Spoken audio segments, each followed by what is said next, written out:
Hot takes are everywhere, but they're often uninformed, and major news is biased. We've had enough of hot takes. We want informed takes. Join Kevin Briggins and Devin Smith as they have rational conversations about domestic politics, geopolitics, and military affairs. Things will get interesting as they bring in expert guests, even from across the aisle. Grab your favorite drink, get comfortable, and hop into the chat. It's time for Informed Takes.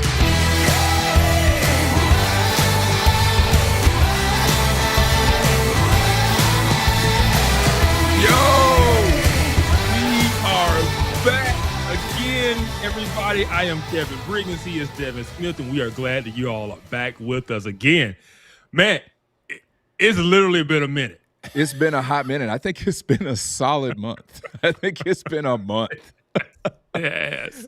Man. Oh, man. How was Christmas, New Year's, man? How was your holidays? Man, it was good, man. It was good. Actually got to relax some, and very different compared to last Christmas where I was like, we were still in grind mode, and yeah. I like, it was like me and like one other person, and we was just grinding all the way through the holidays, and like now we got a team, and so I was actually able to take a couple days off and enjoy time with family. So it was good, man. That's it was good. How about you? That's man? good, man. It was good, man. It was, like you said, it was like you, it was relaxing. We stayed home for the first time ever. We did not go and drive and go see family and hop to this house, to that house. We just stayed at home, man, and just, it was nice. And so, man, it's good. Lord's good. Glad to be in a new year. And, we got a lot to talk about.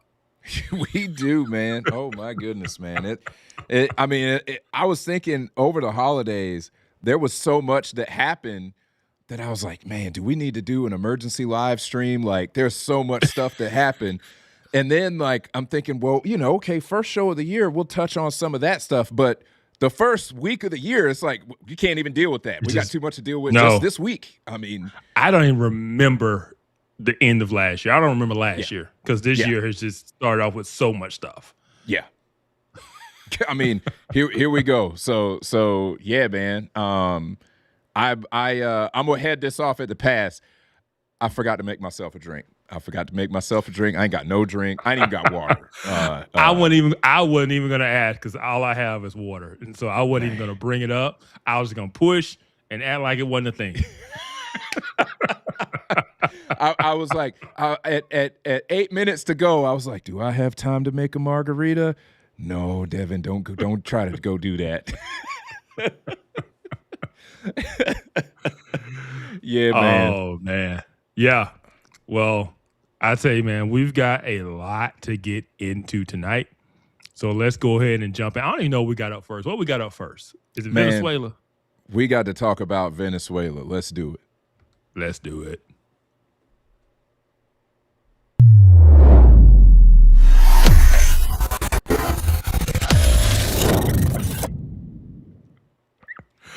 Hey, Future, we're gonna try not to go 4 hours. That's why I just jumped into it. We it's a lot, but and honestly, we cut some stuff out. I cut some stuff out that we normally do because I'm like, we got 3 big stories to talk about, and so we cut out some of the things you're used to seeing. So hopefully that's right. Yeah. So for y'all who don't know, anybody who's watching on YouTube after the fact, we have the best live chat on the internet. Shout out to the best mod on the internet as well, Future, who's trying to keep us honest on time so we don't go 4 hours tonight. But I mean, y'all know we had to talk about Maduro getting captured because, wow, I don't know if any of y'all had this on your bingo card. I did not. Maybe I should have, but yeah. No, man. I woke up Saturday morning and looked at my phone, and I was like, what? And I started seeing, videos of military action. I'm like, oh, is this real? And I saw President Trump's statement, and I came right to my office and started working on an article because I was like, I got to get something out. I was not expecting to wake up Saturday morning and start working, but I had to. It was a good article. It explained a lot because obviously you knew that there was going to be people with their hair on fire, just like, it's illegal. I mean, everybody was losing their minds. And you pointed out some good things. You pointed out the fact that,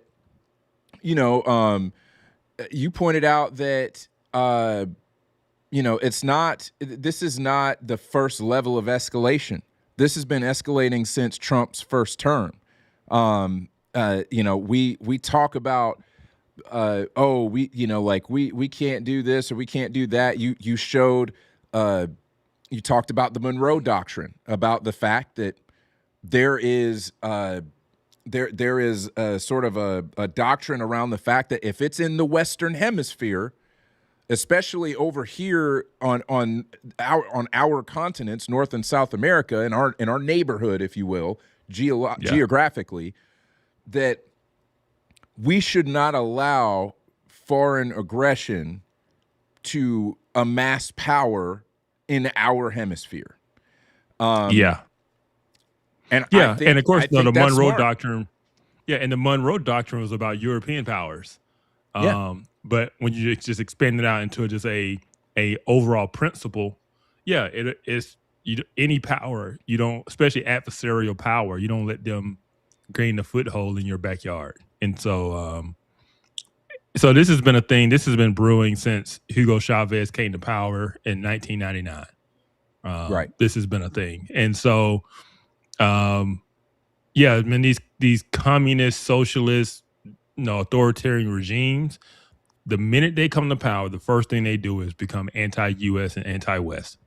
And then they align themselves with like-minded authoritarian powers like Russia, China, Iran.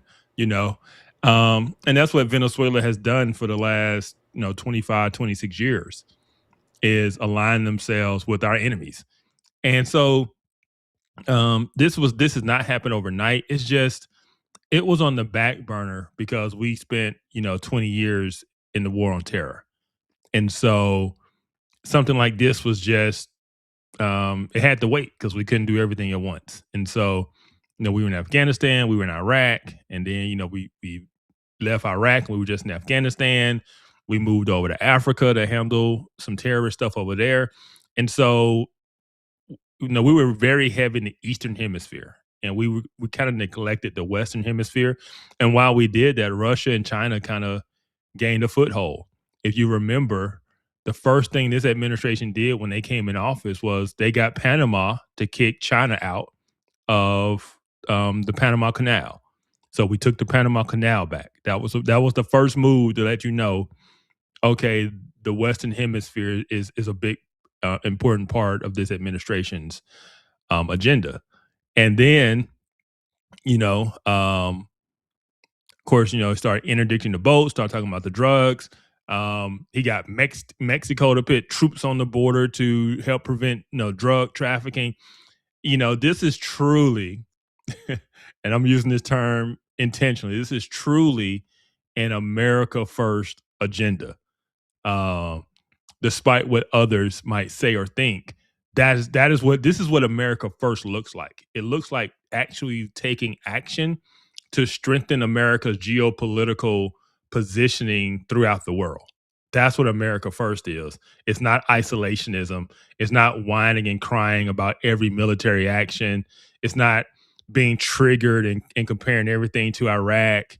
And it's not using the propaganda of our enemies to force us out of the global picture. And so hats off to President Trump for actually doing it.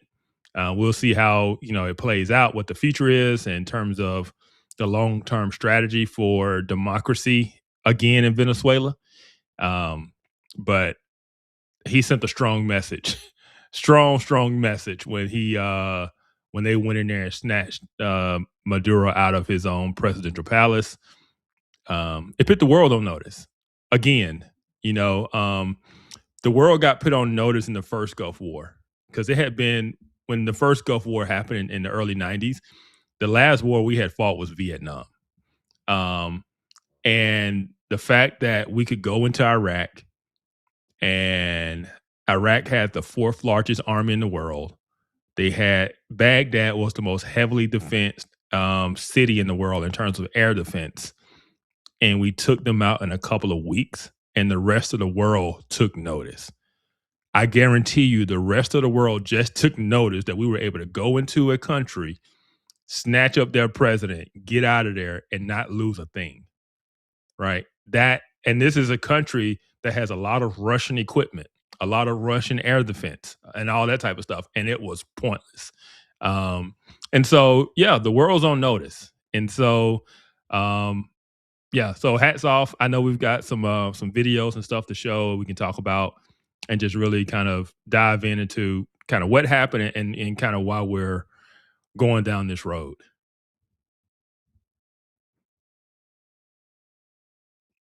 Man. Yeah, man. Okay. So I thought you had left. I was going to keep going.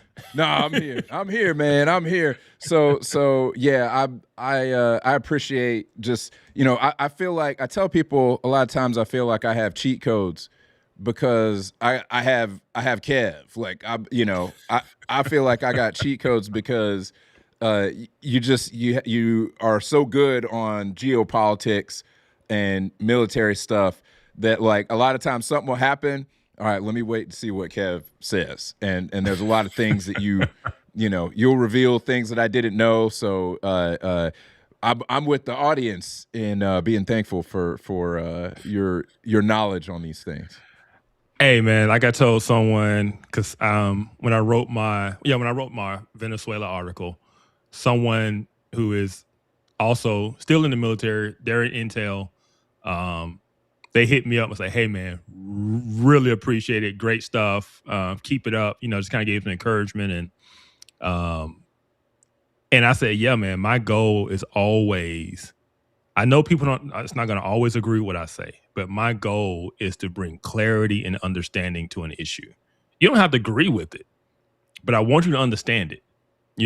So you don't have to agree that going into Venezuela was a good thing, and you don't have to agree with that. You just need to have an understanding of why it happened and what are some of the potential like implications, because the news just isn't going to give it to you for real." Right, unfortunately, which is why this show exists. That's why this show exists. So let's take a look at some video.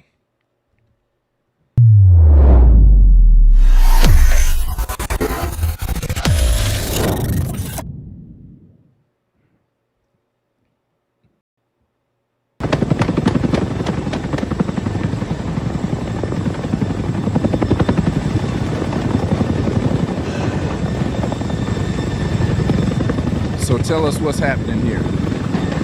Yeah, so that's what I was trying to. With this video, I'm not sure exactly what this one is because we did it at night, and so I'm not sure. That looks Yeah, like this must be the practice.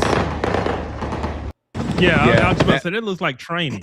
Yeah, because they said that they built a replica of the building that they were going to have to go into, and they practiced this.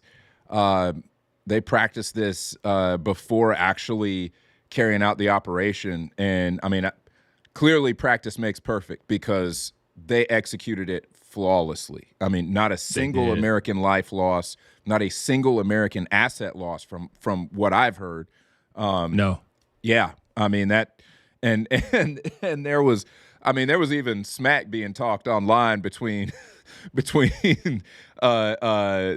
military folks, because they were like, well, if the SEALs had done this, we would have lost 30 people. Like, we would have lost a couple of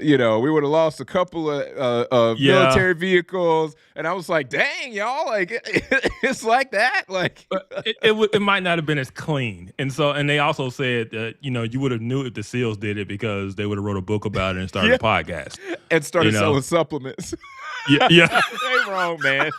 They wrong. Hey, listen, I put respect. I put respect on the SEALs, as Birdman would say. I put respect on the SEALs. I put respect on their name when I say it. I know I could not pass Hell Week. No. Those dudes, they're ridiculous. It's just that Delta is just a whole nother level of professionalism and what we call silent warriors. Yeah. The SEALs, they like the glory, man. They like to talk about it.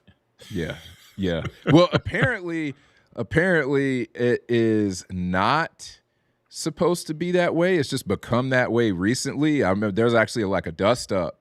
There was a dust up between Crenshaw and some other dudes, public dudes, because he was like, yo, like, this is not SEAL culture. Like, we don't go out and brag about this stuff, It's too much money to be made in books and podcasts and influencers. Yeah. Right. So, man. Yeah. But yeah, so this is the real video. operation. Yeah.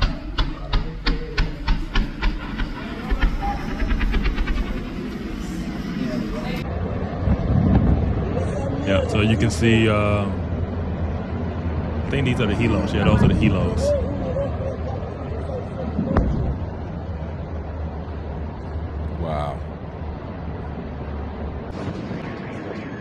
Wow.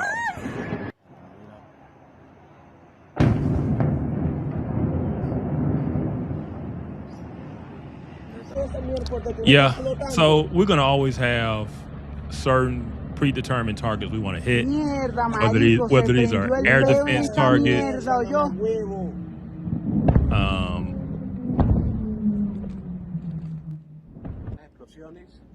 Yeah, so that's typically what you're going to see is we're going to come in, we're going to take out air defense because we want to come in and take out their early warning radars and anything that can be a threat to us. And so those things are pre-located. We know where they are, and we're going to go in and hit those things, and then you're going to have other assets and personnel come in behind that.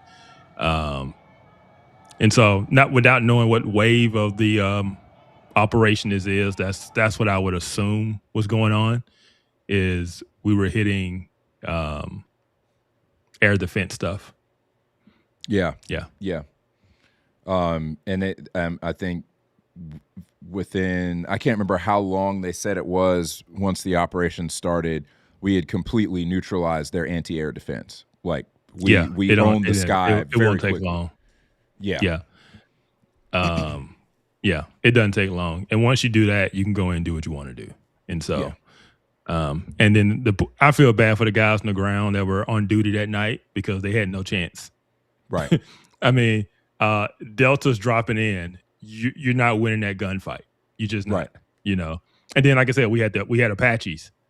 I saw it was one video. It wasn't in that clip, but it was one video where it was clearly you can see the helo hovering and firing down at the ground. I think it was over. They said over 100 aircraft were involved with the operation. Wow. Yeah, because we had F-35s involved as well. Yep, I know we had some air refuelers, had some tankers. And I'm trying to remember something else that happened. Did the internet go out? It was something that happened. We didn't knock the power out because you can still see the lights. But I think we might have knocked the internet out. I can't remember. But somebody said 32 Cuban soldiers were killed. Yep, that's right. Cubans. Okay. Yeah. Cuban. Yeah. They took some L's and they weren't happy about it. They were not happy about it. That's for sure. But I'm just like, hey, it's kind of like when during the Korean War, when we found out China was there. Like, yeah. I mean, it's like, oh, okay, and that should explain for people. That should explain for people to an extent, right? So, like, one thing that critics of the operation, left-wing critics of the operation, will oftentimes not recognize is the fact that he had allowed the Chinese and the Russians to start putting military capability in Venezuela. He was not only working with them, he was allowing them to build military capability literally in our backyard. And so I don't understand how anybody who is paying attention to the geopolitical situation, how they can think that we would allow that it would be in any way smart for he had allowed if I'm not mistaken, whether I can't remember if it was Russia or China, it might have been Russia. He had allowed them to put aircraft that were capable of launching nuclear weapons that absolutely had the range to hit United States targets from down there. Yeah. I don't know. I do know they had aircraft down there. Even back when I was doing Homeland security and intel and stuff, and we were keeping an eye on Venezuela. At that time, they were purchasing a lot of Russian aircraft and fighters and stuff like that. They could have had some bombers that are nuclear capable. The Blackjack and the Bear, the Russian assets, but if they had those aircraft there, I guarantee you they did not have nuclear weapons there. Just had aircraft capable of. Right. They were bringing and that's what I read was that they had units that were capable of launching nuclear strikes. Yeah, they probably had bomber units there. Right, and so when you understand this, you understand that China especially they are our primary geopolitical foe right now. When you understand that Venezuela had become an ally to our greatest foes in the other hemisphere, in the world, period, it makes a lot more sense that, like, okay, he's giving them access to the largest single oil supply in the world. He is allowing them to build military capability on the ground in our backyard. He is shipping drugs into the United States. So think about it. Cuba has been an enemy of ours, for 60 years. Right. And we haven't removed them from power. Right. He just made it easy because not only was he doing the drug stuff, but then like he lost the election and basically just refused to leave office. Right. That's right. Pulled a power grab. Yeah. And so you're not a legitimate president and you're using your official office to run drugs to the United States. Like, you're just a drug dealer at that point. You're not even the president. Right. And so that made him just an easy, justifiable grab, you know? Yeah. Here's another one. Natalie saying that she heard also that Hezbollah trains in Venezuela. I also heard that.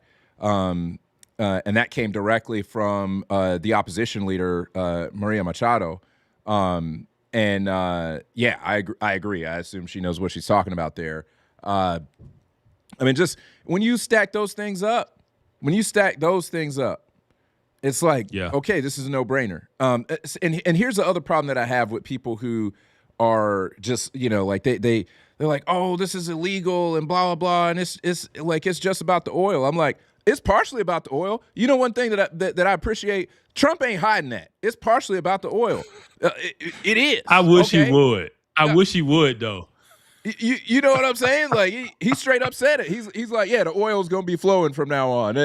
What was it? Jon Stewart was joking about that. He was like, most of the time they come up with some high-minded, hand wavy reason for why we did something. And he cuts to a clip of Trump just being like, yeah, the oil's gonna be flowing again. He's like, This is the thing. I promise you, they briefed President Trump on multiple things in terms of what the situation is in Venezuela. Sir, this is what Russia's doing. This is what China's doing, blah, blah, blah. This is what happened with the oil. And, they've briefed him the whole nine. This is the drugs. And all Trump heard was, let's go get the oil, baby. And he goes out there. I guarantee the people that briefed him was like, we briefed him on a whole geopolitical situation, and he goes to the mic. And he just talks about the oil, baby. We get that oil. It reminds me of Chappelle when he did Black Bush. He's like, oil. Yep. Who said anything about oil? You cooking? You cooking? Come on, y'all. Let's get out of here. I mean, but.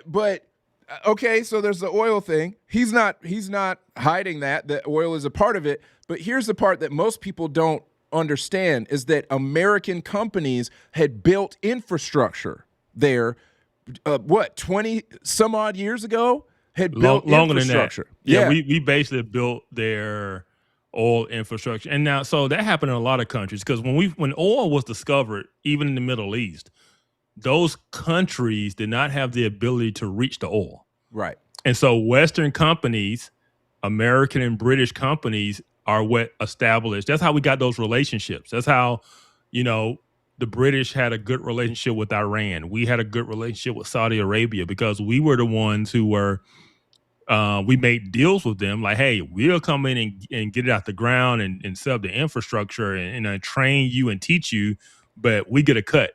And they were like, cool, right? And so, so all of this stuff was done by Western countries because those countries, they were like third world countries. They couldn't, then they got rich because of oil.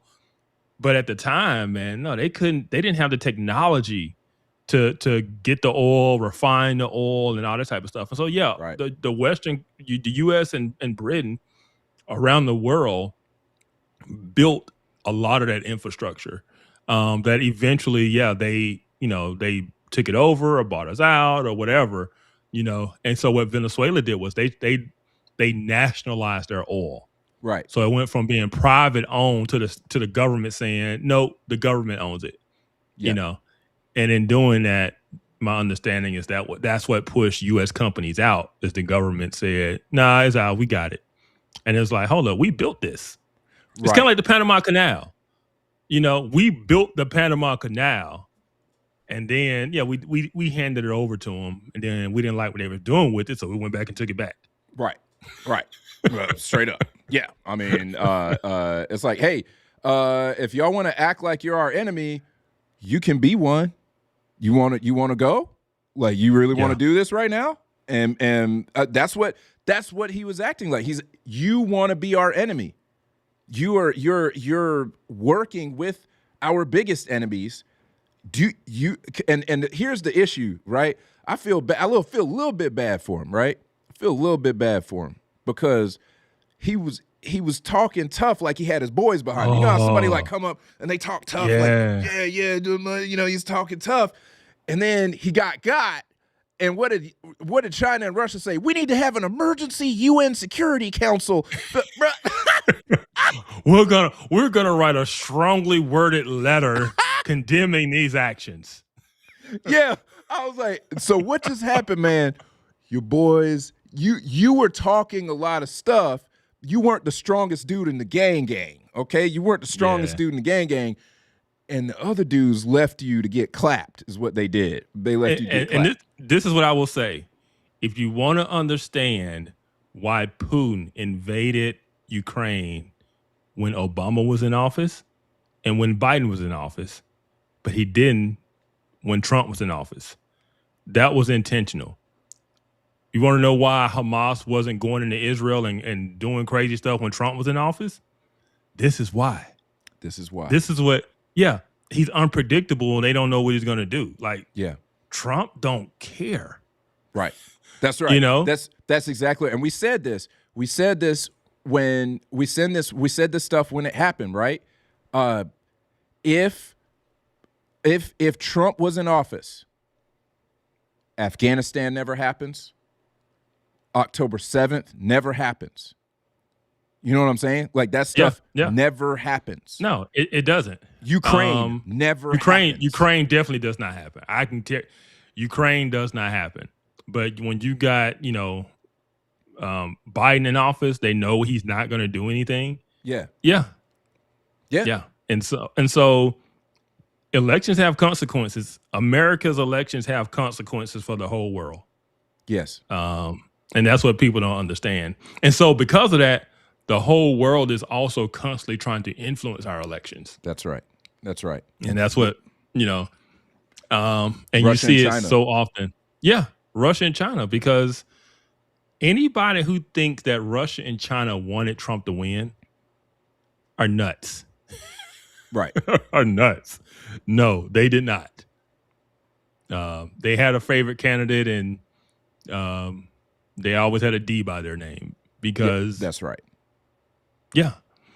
They know what's up. They know that Trump is liable.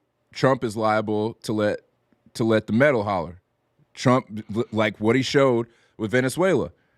He was willing to go in there and bust heads. What he showed with Iran. He's willing to go in there. I was just gonna say that if Biden or Kamala was in office, we wouldn't have never hit Iran's nuclear capabilities. No. I mean, we literally gave them billions of dollars. Yeah. And lessened the sanctions and this whole idea of they're my enemy, but if I do nice things, they'll like me. Right. And the rest of the world just doesn't respect that. This is the thing that Americans don't understand, and especially the left. The rest of the world respects strength and power. Yes. That's it.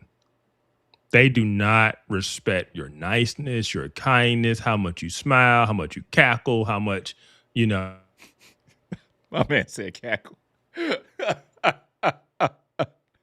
My man said cackle. Uh-oh, I think we lost him. It's that Alabama internet. Oh, he's back. He's back. I'm back. Hey, I'm back. The hamster started running faster. The hamster and the wheels started running faster. I had to give him some more cheese, man. Word. Okay. Yeah, my man said cackles, though. My man said cackles. I'm just saying, like, they don't respect niceness. They just don't. That's why, like, certain parts of the world, like, we talk about Iraq and, Saddam Hussein, like, there are certain parts of the world where they need a strong dictator leader for a reason. They respect strength. And so when you come in there weak, I mean, they'll smile with you and they'll take the photo op, but they don't respect you. And they're going to go back and do what they want to do because you're a fool. Right. You're weak. That's right. And so Trump is the opposite of that. And the peace through strength thing worked. It worked for Reagan. It's working for Trump.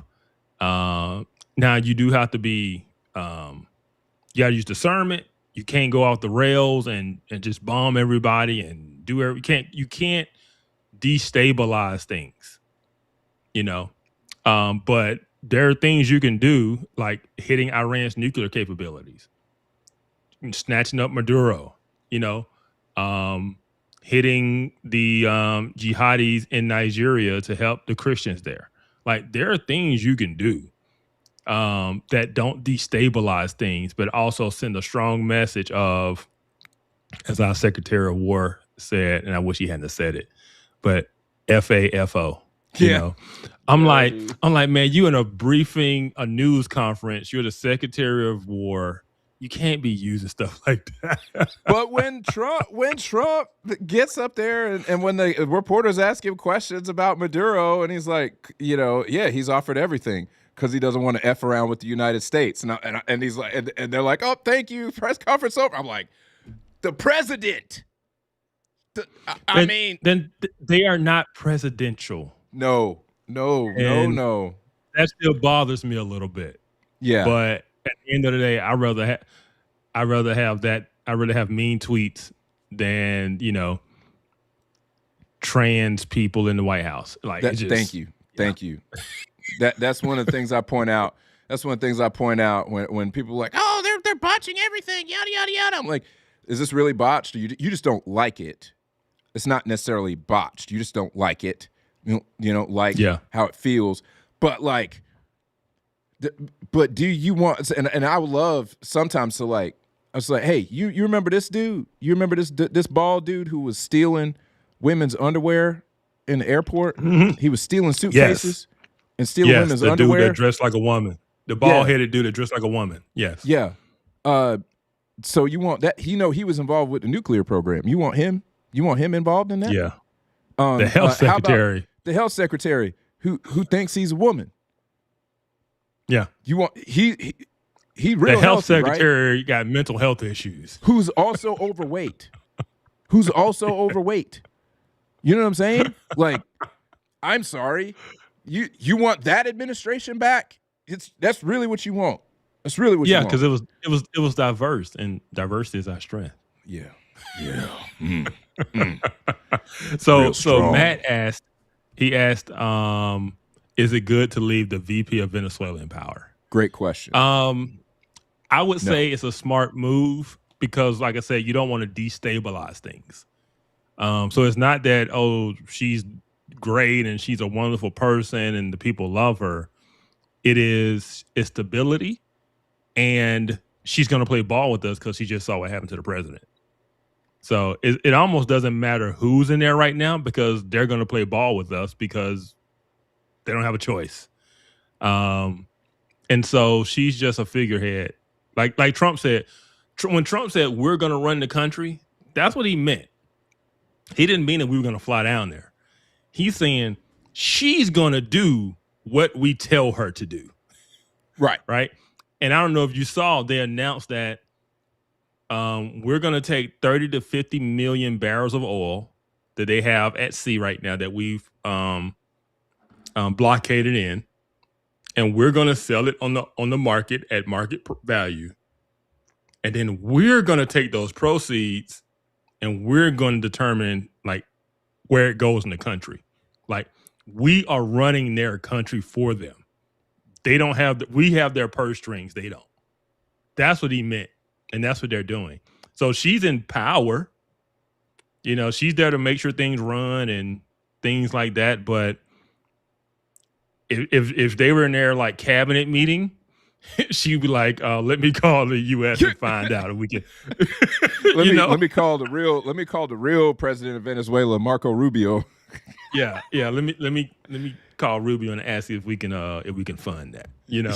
I love the memes. I love the memes that show Marco Rubio, like Marco sitting in the press briefing, realizing he's now the president of Venezuela. He about to be the warlord of Greenland. Dude just sitting there like, dang it. I got to run 3 countries. But like, so here's my opinion.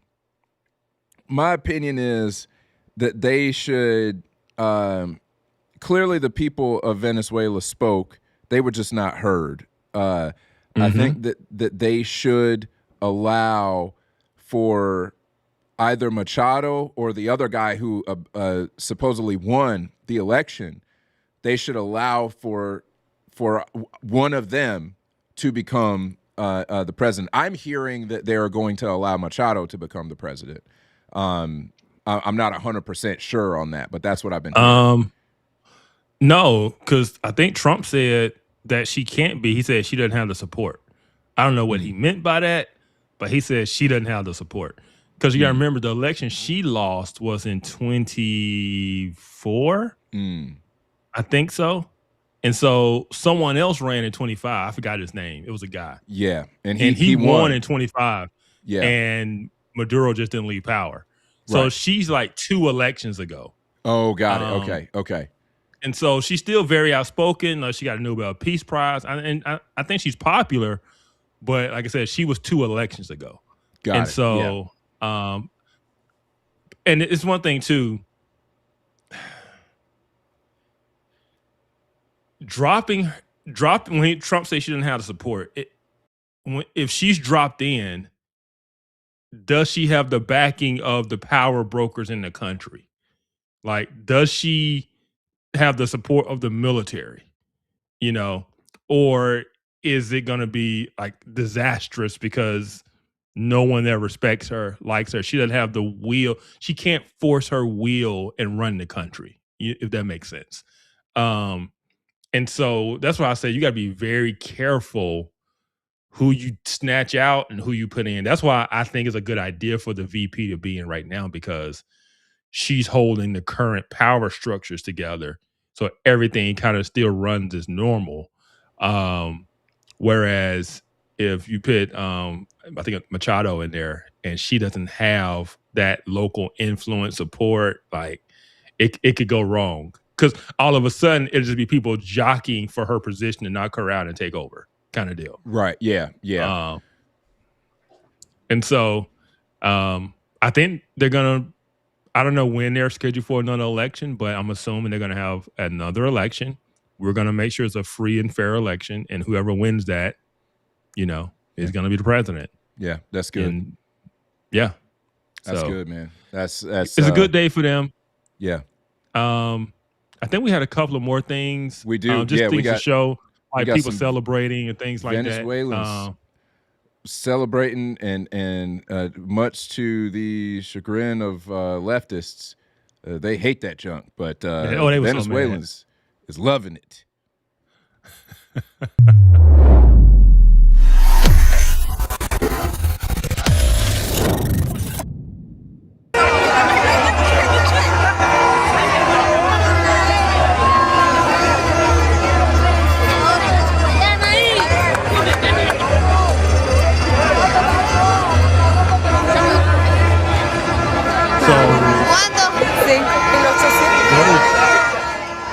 Yeah, so those are Venezuelans, but they're not in Venezuela. I forgot what country they're in.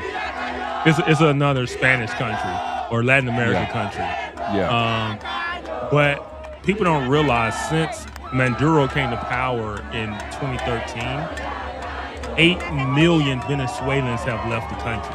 Yeah. And so you get all of these expat Venezuelans in places like Colombia, Mexico, even, in the United States.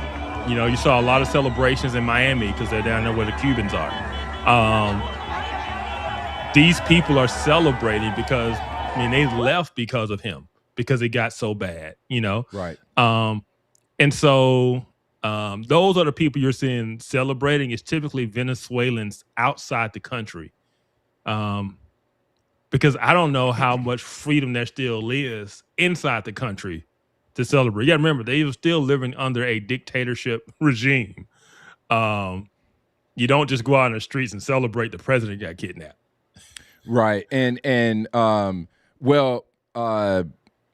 think there were videos of Venezuelans in Venezuela celebrating it was like from the buildings and stuff like that. I did see video, and supposedly that was from Venezuela. But you're right. Most of the videos you're seeing are Venezuelans who are in other places. They partied hard in New York, man. They went wild. They took over. They took over.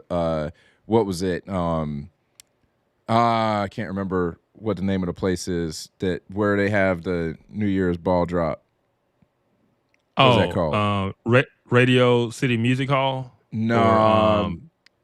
Times Square? Man, Times Square. They took over Times Square. Oh. Okay. They were packed out in Times Square. It was a sight to see. It was cool. Yeah. Now there have been protest in Venezuela from pro-Maduro supporters, because those are allowed. Right. I mean, so it was like two people. I mean, it was like two people out there.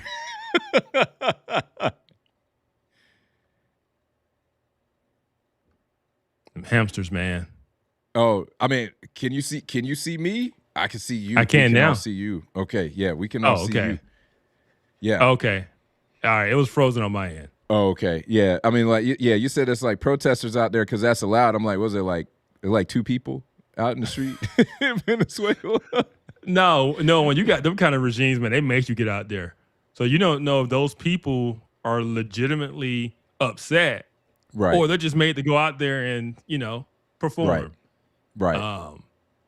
But yeah, the celebrations that we were seeing were outside of the country because that's where you're allowed to do that.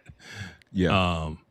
And so I mean, I'm glad for the people of Venezuela. I'm happy for. Ooh, I should have got that clip. Did you hear Ana Navarro from The View? Oh no, what'd she say? No, bro. So she made a video. She went live, not on the show, and made a video about how happy she was and President Trump did this.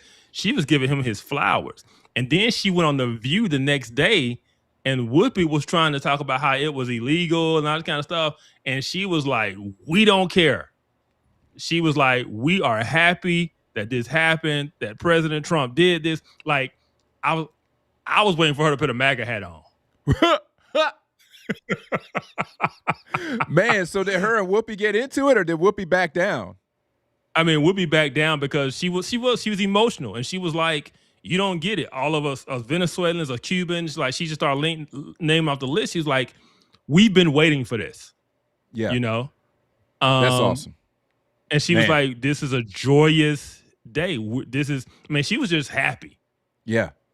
That's awesome. And, I mean, that's and amazing. I was like, I never thought I would see her because she originally on the show, she was supposed to be the conservative. Right. But she has not represented conservatism at all. No. I mean, what?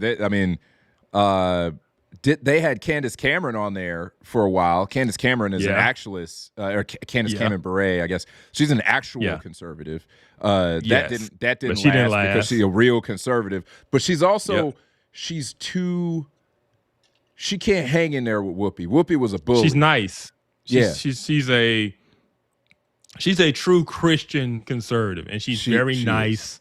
Yes, and she's not going to get dirty and fight, and she's just not going to do that. And Meghan McCain lasted much longer. Meghan McCain was in there. She could throw hands. Meghan McCain could throw hands. She wasn't the. Unfortunately, she was not the. She wasn't as deep on just like the I don't want to say the intellectual side of it. I think that she could have done a better job of defending certain positions and explaining certain positions. But like, I mean, she at least threw them hands. You know who I want on there? Who? I want my girl April Chapman on there. That's who I want on. Oh man, well, that joke would come to fisticuffs, man. They would go across the table at her. They would, man. They would go across the table at April. No, they wouldn't. She from New York. Did she say I was trying to remember which Bronx?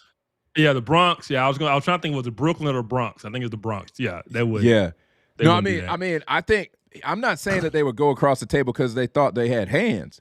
They would go across the table because they think with their feelings, and they would lose themselves and go across the table, and then they would remember. They would as soon as they got in her face, they would get right here, and then they would remember, like, oh no, she's from New York. She got hands.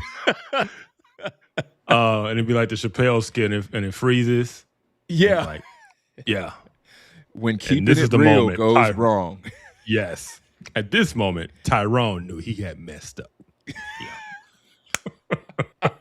Yeah. I mean, They won't get somebody who really got hands on there. I mean, can you imagine can you imagine Allie Beth Stuckey on there? Allie Beth Stuckey would, I mean, she would wipe the floor with them. She would eat them alive. And smile and be just as nice and polite and just eat. Yeah, she would. I mean, I think Allie Beth Stuckey would straight up wipe the floor with all of them. I mean, Sunny Hostin she doesn't survive 5 minutes in a back and forth with Allie Beth Stuckey. Not 5 minutes. I mean, no. It's over with. Like Sunny Hostin thinks she's smart. She thinks she makes good arguments. She gets destroyed by Allie Beth Stuckey. She gets knocked out during the national anthem. She gets destroyed by me yelling at the TV. I know she hears me. Her arguments are so bad. They're so bad. They are. And I mean, she just says it. She's so, when she says that, she's so high and mighty and all that stuff. And I mean, just some of the stuff that she has said, her and Whoopi, some of the stuff that they have said. I mean, obviously, what's her face? I can't remember the other lady who's clearly from New York. Man, I can't remember her name. Yeah, I know you're talking about. I can't remember either. Terrible. I mean, the worst. Some of the stuff she says, I'm just like, hey, you should sit this one out. You shouldn't talk. Yeah. Oh man, hello. Yeah, I don't have my show guide though. What we got next? If we moving Candace on, or we still got some more stuff on this? Candace and Tucker had opinions. Yes. Oh my goodness. Yeah. Oh my goodness. Oh, here we go. Let's everybody get the Advil out because your head's about to be hurting. Let's go.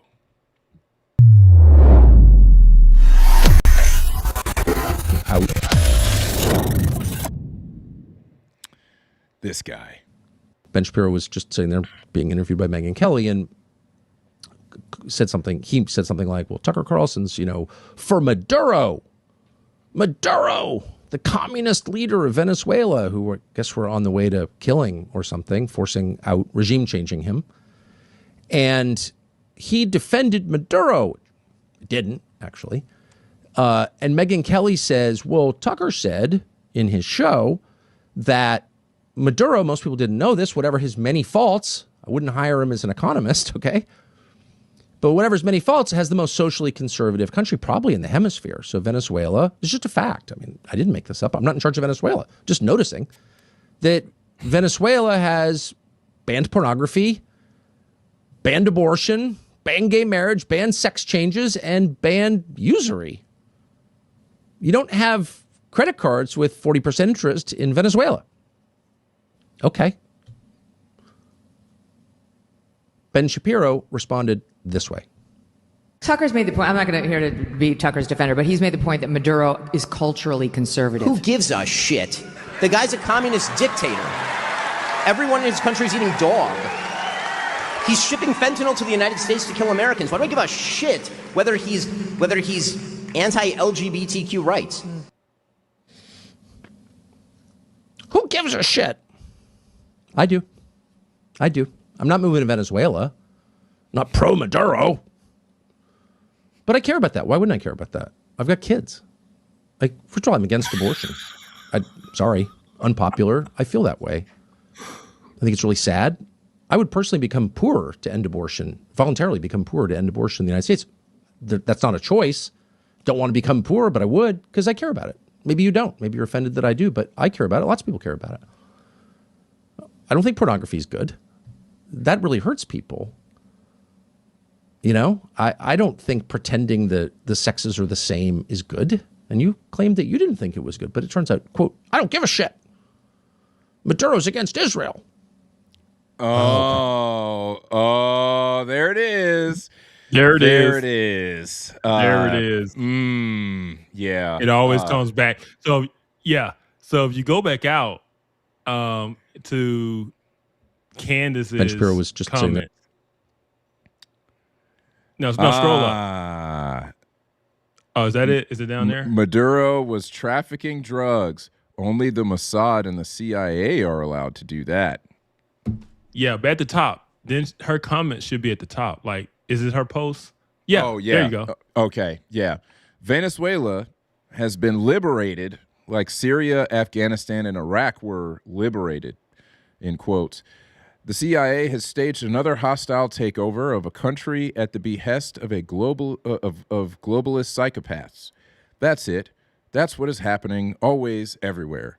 Zionists cheer every regime change. I can't take these people seriously. There has never been a single regime change that Zionists have not applauded because it means they get to steal land, oil, and other resources. Hope this helps. I hope you get help. So Candace. I hope you get help. We go in and remove Maduro, and Tucker and Candace both go Israel. Dude, it's a mind Jews. virus. It's a mind virus, man. It really is. My goodness. But I hope people are starting to see their worldview and what their worldview is. It is all the Jews. The Jews did it. The Jews did it. The Jews were behind it. Yeah, they lose the ability to think because, like I said, it's the mind virus. Yeah. It's just like wokeness on the left. It is. Right. It prevents them from actually having any critical thought because they have to fit it into the box of that worldview. Yeah. They have to process. They have to process. And one of the things we've talked about worldview on the show. We had a great episode really early on, actually, with Joe Miller, talked about worldview. We did. The thing about worldview, if you don't know, that every human has one. Just by fact of being alive, you have a worldview. And everything that you experience in life passes through that worldview filter. Everything passes through that worldview filter. And what you see here is the live stream of the worldview filter of Tucker and Candace. That everything passes through it's the Jews worldview. Like, that's basically their worldview. Whatever happened. Yeah. I stubbed my toe. It was the Jews. The Jews made that couch. The Jews made that couch, so I'd stub my toe on it. Zionist couch. I knew it. The lumber came from Israel. That is what that sounds like. I mean, I don't know if they realize that that's what they sound like. I mean, it's no different. It is it's like, different. Think about it, man. This man, how he's a dictator. He's an authoritarian. He is, starving his people. He has put political prisoners in prison. He's murdered people. And Tucker's like, yeah, but he's socially conservative. I mean, like, yeah. what? If you disagree with him, he will make you disappear in all the possible ways. You will disappear off the street and off the earth. If it's like being in North, I guarantee you can't get any of those things in North Korea either. Right. That ain't the point. But Kim Jong-un's a great. I mean, he's socially conservative, so it's cool, right? Like the fact that Tucker decides to point this out. Let's remember the softball interview he gives to Putin. Mm-hmm. It's the same reasoning. You saw it spread. You saw it spread online on the right, where they talk about, well, Russia banned homosexuality. Russia banned gay marriage. Russia did this. Russia did that. They actually pretty conservative. They view Russia as a white Christian nation. That's right. As corrupt as Russia is. That's right. It's like you don't know anything about Russia if you think the Eastern Orthodox Church has any influence on actual Russia. Right. No. Russia has influence on the Eastern Orthodox Church. On the Russian Orthodox Church. Russia has influence on the Russian Orthodox Church. And when I say Russia, I mean Putin. Putin has influence. They would not dare say a word against Vladimir Putin from a pulpit in the Russian Orthodox Church. I mean, we know that people just wind up dead. You disagree with Putin, you wind up falling off of a balcony somehow. You wind up poisoned. I mean, yeah. But to Tucker, it matters. But their subways are clean. The subways are clean. and they're socially conservative. It's like, you know, at that point, Tucker, if that's the standard, there are a lot of places where you could say they're socially conservative. Okay, I mean, it's just absolutely ridiculous. You could say the everywhere same thing. in the Middle East. Everywhere in the Middle East is socially conservative. Yeah, I mean, you know what I want to know. I want to know if the dude's on the take. If he's getting paid by Qatar. That's what I want to know.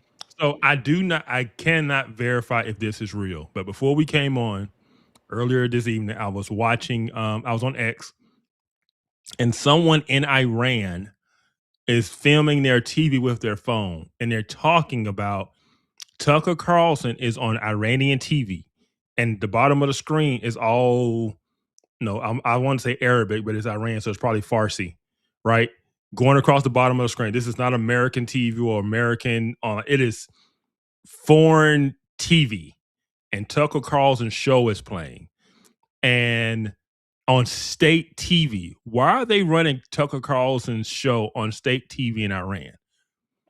Right? That is propaganda.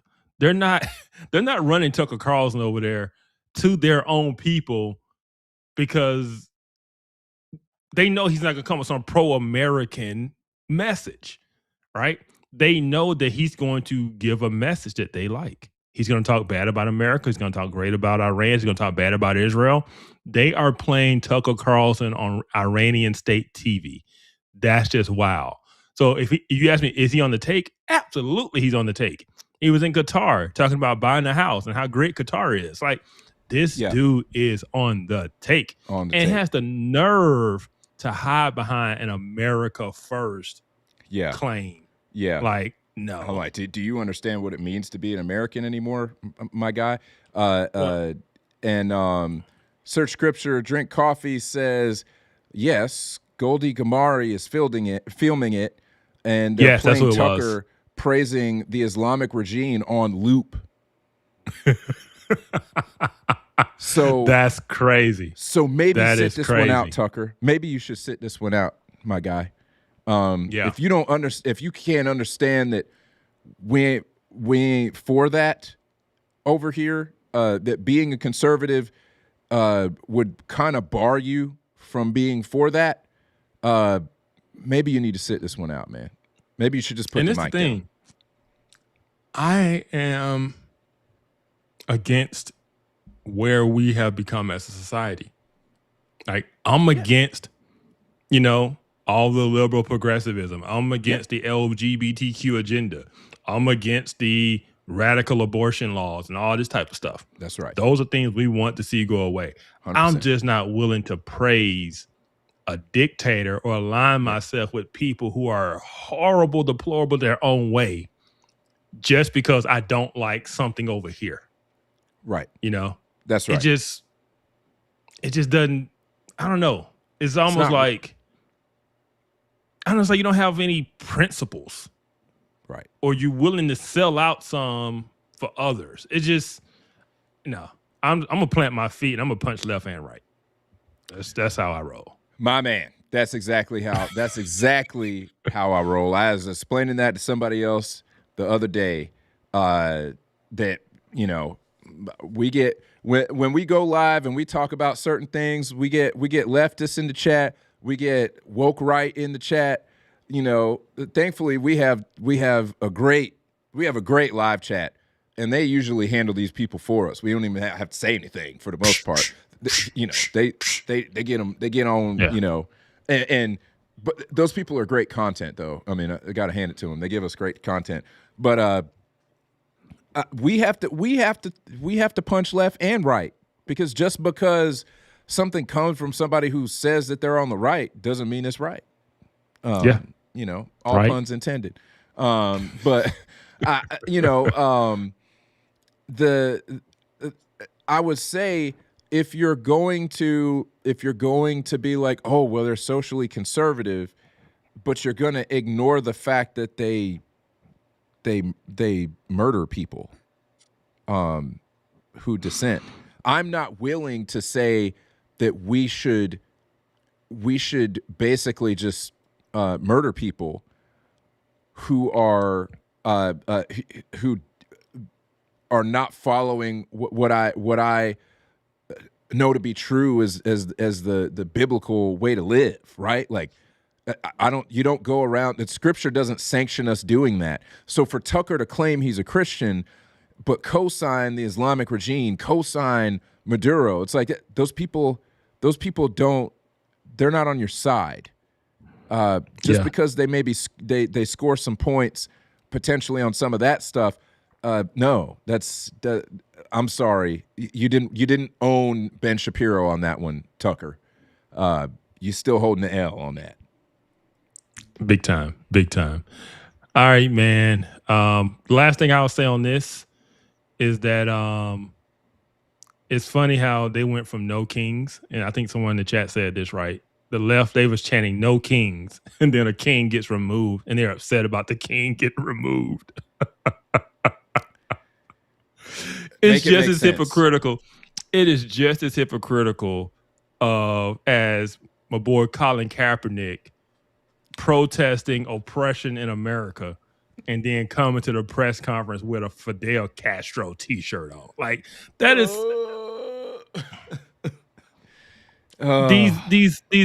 these people who talk about, being against oppression and no kings and all, they sure do love these communist dictators. Yeah, it's crazy. I mean, there's a video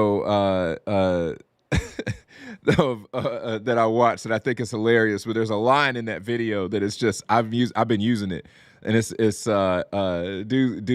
dude's Nigerian accent. He says, "Your brain must not be braining." And that's what, when I see stuff like that, I'm just like, your brain must not be braining. Absolutely not. Absolutely not. And I see a lot of brains not braining on X every day. Yeah. It's crazy. Yeah. But yeah, so that's why I'll leave off on that story, man, because I know we've got a couple of more to get to. We got more to get to. Let's get to it.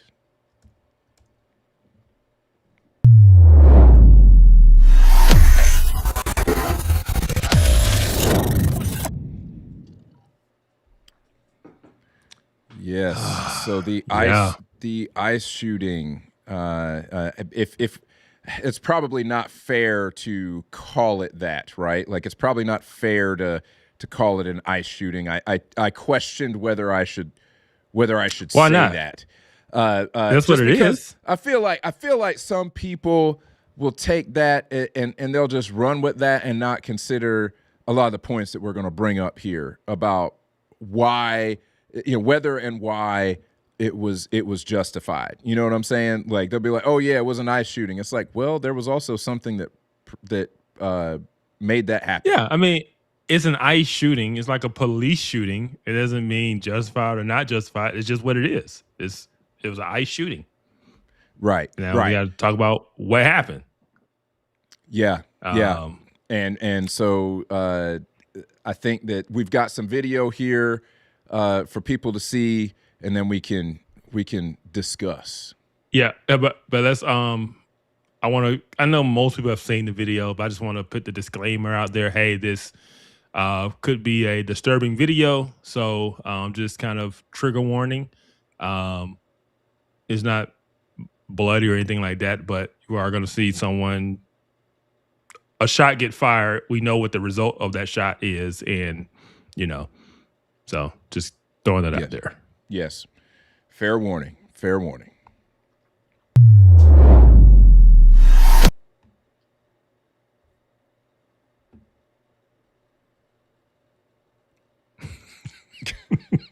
It said nah. Yeah, it said nah. It said nah. Hold on. All right. I'll keep talking then. Okay.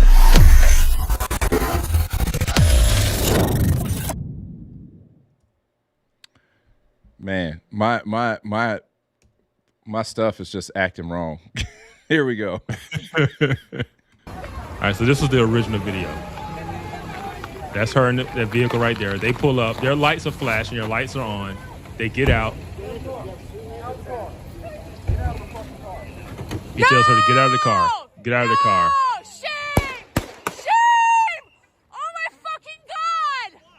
What the fuck? What the fuck? You just fucking, what the fuck did you do? And that is You are fucking criminals! her significant other. You're fucking criminals! Oh, I did not know What that. the fuck? What the fuck? Yeah. Oh. I also Yeah. should gave a language warning. I forgot about it. Yeah. She's Oh, so no, that lady is not the significant. It's someone else is. okay. You! Shame! Shame! Shame! Shame! Shame! Shame! Shame! Shame! Dude, what's happening to her? What happened?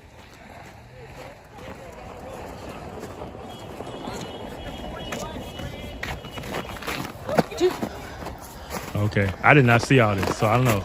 It might be. Oh, no, I did not see this. Yeah. Dude, you shot her! I'm trying to help! No! No! You fucking shot someone in the fucking face!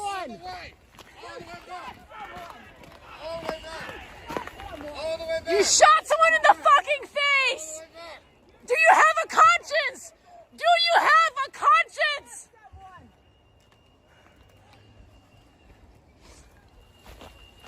Don't let the murderer leave! Don't let the murderer leave! Yeah, the lady who's filming this You is guys not are the fucking criminals! You is- don't is give a not fuck thinking what to straight. do. Fucking criminals! Don't let I it mean, leave! man, she's over here ordering people. man, Minneapolis is a messed up place. Right. These people that live there are delusional. Yeah. They are detached from reality. They are just left-wing nut jobs. Yeah. It's wild, man. It's wild. And so, if you think about this, like, she's over here yelling, "Don't let the murderer leave," right? So what you're doing is you're yelling for people to obstruct, and you're asking for people to break the law. One, two, that's going to probably result in them getting hurt. So you want to make it worse. You're asking people to do what this lady just did that got her killed. Right. Because the problem is, and I talked about it in my article, the problem is these people. Right. These That's right. people that think it is their job to go around and harass and intervene and interfere with ICE. And someone finally got hurt. Yeah. It is the most asinine thing that these people live there, have nothing better to do than to try to stop law enforcement from enforcing immigration law. Right. And Because, so yeah. somebody had to die. Somebody had to die. A woman who had children. Future pointed out that this lady had children. That's what I heard as well, is that she had children, and it's a sad thing that this lady had to die. But like, it's not it's not because it was unavoidable. She took it upon herself to try to block law enforcement from doing their job. She had her car in the middle of the road. She was blocking them from being able to get through. I've heard that I've heard that before this video, she had rammed her car into something, perhaps into one of the vehicles. I haven't seen any video of that, so I don't know that for sure. But the lady had basically already decided that she was willing to use use force against ICE, and it's kind of nuts. And we've got more information on her background as well that you had gotten, which I think is some good info. Yeah. But there's a slow-mo video that we also wanted to show here. Yeah. So this is slow-mo. And if you can see his feet. See right here. move. Yeah. So you got one officer right here. There's another officer who is in front of him. That officer is who she hits. And so you see him pulling his gun out. Him. He pulls his gun out. And then this is where she hits him. And there's the gun right there. And he fires the weapon.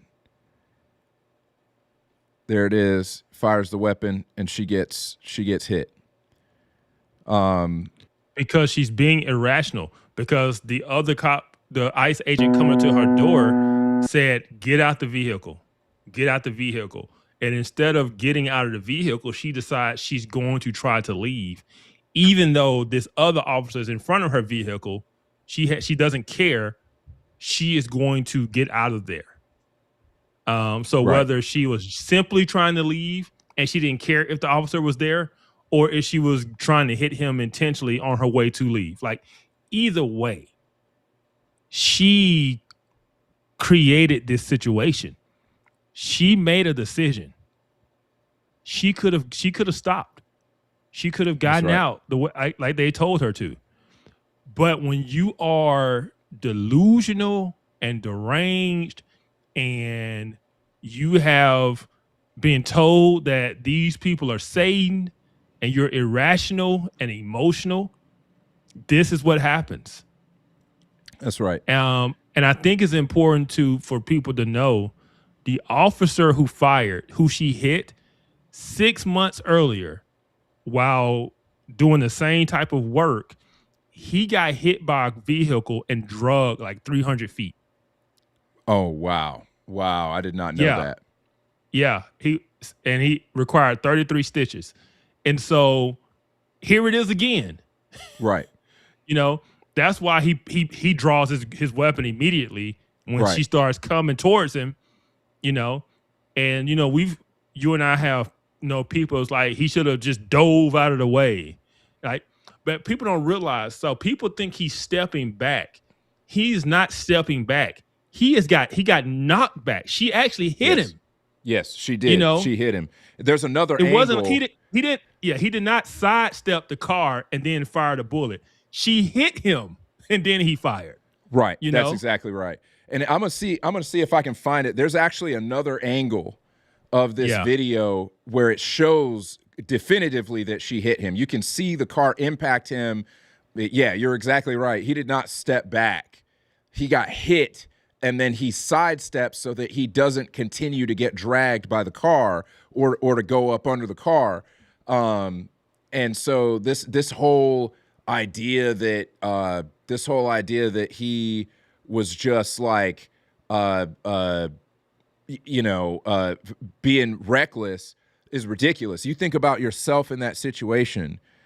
If from his perspective, he is in front of the car, she is driving full speed at him, hits him, in that microsecond that you have to react, especially after you have already been hit once. I didn't know that detail, so thank you for that.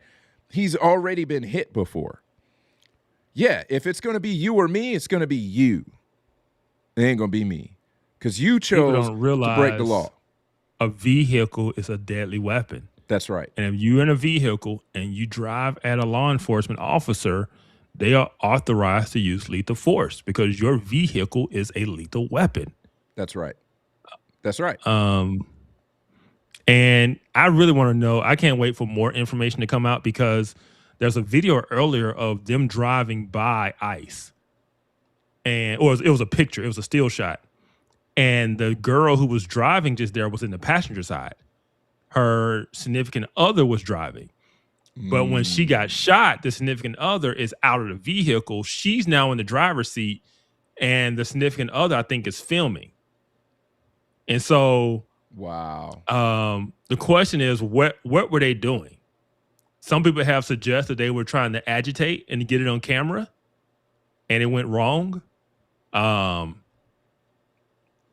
and then I didn't get this other video, but it's an after video of her significant other like crying and saying it was her fault. She said it was my fault. She's out here because of me, you know, and she's basically just losing it. And it's heartbreaking because she just watched, you know, someone she cares about, no matter how legally justified it might be. It doesn't take the human element out of it. Right. So I didn't want to play that one. Right. But yeah. And it's important for people to understand. We lament that this person had to die. We lament that this lady had to die, but she made choices. She made choices, and that is why I wrote the article I wrote. Even though some people, I got criticisms for it not being both ways and bipartisan. It's not meant to be bipartisan. Right. I'm telling you, there is no way that Democrats can keep up with this rhetoric. No. And not just the rhetoric, but encouraging people to disrupt ICE and paying these NGOs and these nonprofits to do this disruption work and harass ICE, put your civilians in harm's way, and then think nothing is going to happen to anyone. Right. They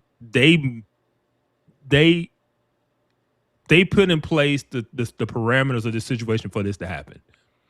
Because none of those I didn't hear a single Democrat leader since Trump has been in office, since ICE has been going around. I haven't heard any of them say, hey, y'all, leave law enforcement alone, let them do their work. I hadn't seen any of them do that. You know, they constantly encourage these agitators to put themselves in harm's way. That's exactly right. And then when someone finally gets killed, what do? They double down on their rhetoric. And they start talking about how ICE is making it unsafe. ICE isn't making it unsafe. Your people are making it unsafe. You are making it unsafe. Because this is the thing. Typically, when you're doing operations like this, the federal government is going to come into my city. They're going to do some operations. If these people really cared about the safety of their citizens and all this type of stuff, the one thing you typically try to do is you do a joint task force. It's like, okay, ICE, y'all want to come into our city. Let's set up a joint task force. Let's embed some of our guys with you who know the city, who know X, Y, and Z, and we can share information and work together. And that's how you help make sure, your citizens aren't getting unjustly snatched up. That way you're on the inside and you understand the operations of what's going on. Right. And you've got local law enforcement there to assist and help. But these people are so delusional and deranged and have this they have taken an anti-Trump and anti-ICE stance since the beginning. ICE was the enemy from the beginning. They're going to protect all of their people, which means legal and illegal. They are sanctuary cities. They believe that they have a right to tell the federal government they can't enforce immigration law, and they don't. There's no such thing as a sanctuary city. Nope. You cannot. And the fact that they have the nerve to try to protect illegal aliens from being deported. It's like, as the rest of Americans, we should be looking at them like, you're the traitors. Right. Yes. Yes. You are the traitors. You are the problem. Your president, your Democrat president, let 8 to 10 million illegals in over his 3 to 4 years in office, and now you're protecting them and holding them and won't let anyone deport them. Right. You're the problem. You are the problem.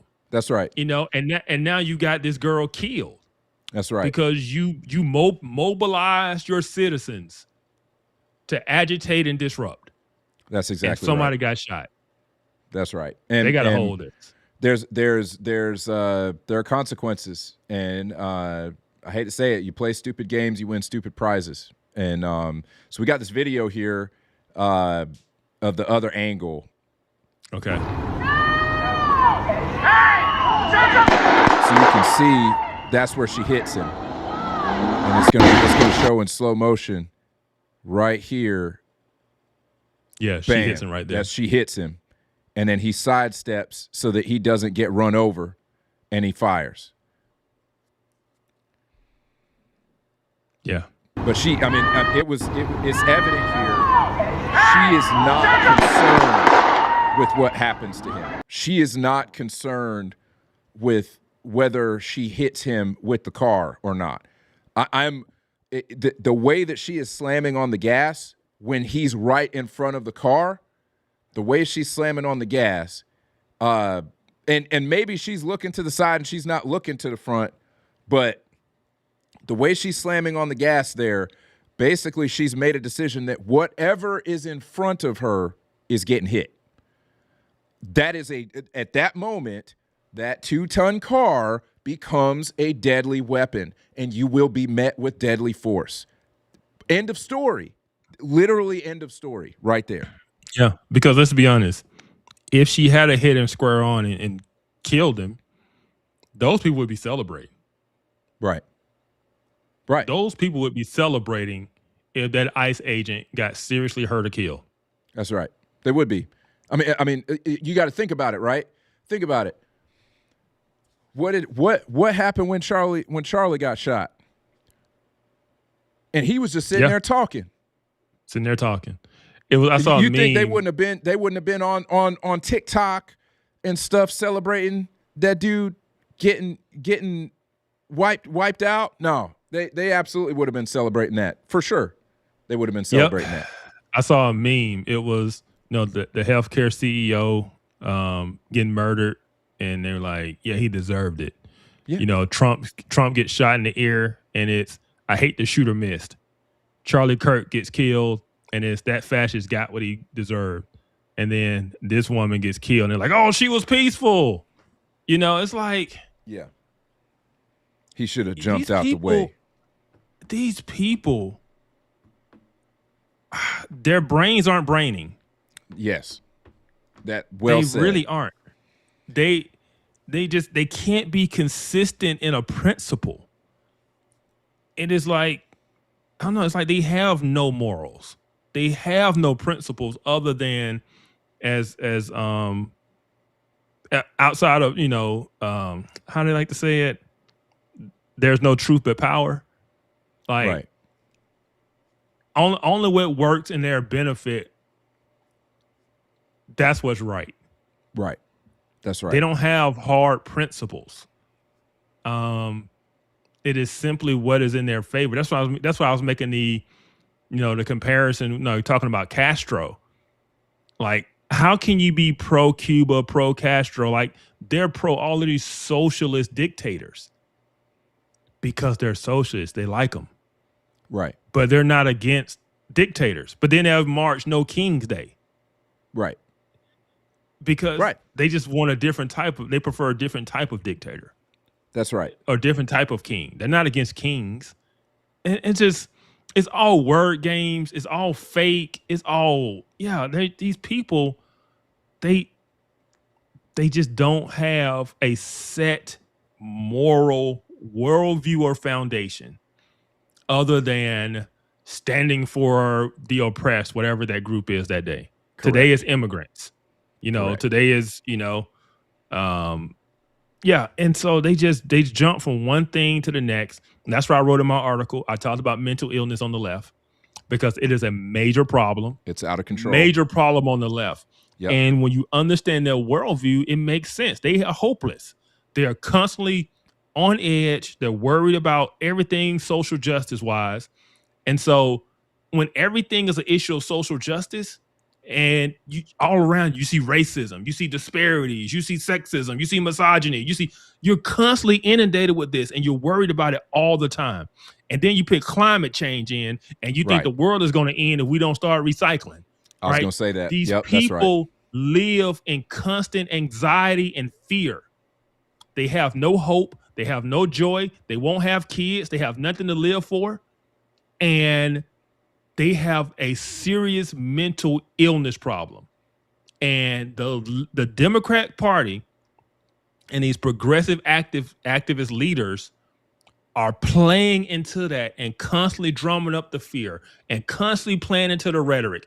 And then when one of these people snap and do something like kill Charlie Kirk, or run their car into a police officer or ICE officer, they want to act shocked. Like, oh, how can we, when Charlie Kirk, we condemn political violence. No, you don't. You've been encouraging it. Right. You don't, this woman runs her car into an ICE agent trying to disrupt and interfere with what they're doing. She has no business being out there. And we're going to talk about why she was out there. They uncovered some stuff about her.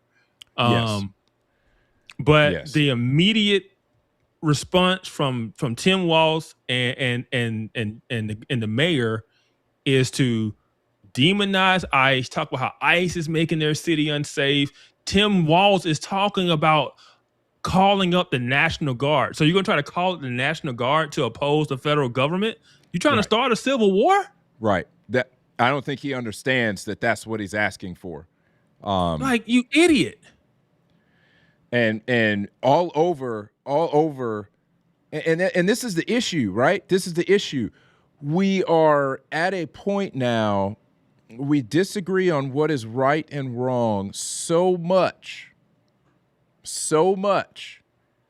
that we can't even agree that folks coming into the country illegally should be prosecuted.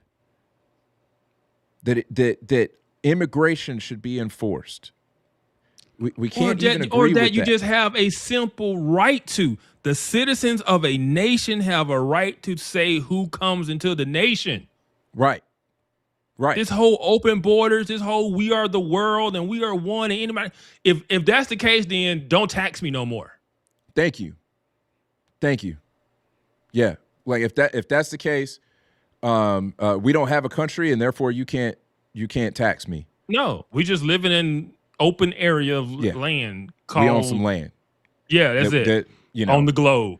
That's I was saying to a friend today. I was saying to a friend, when people get up and do these land acknowledgments and they say we want to acknowledge that we are on the stolen land of the such and such tribe.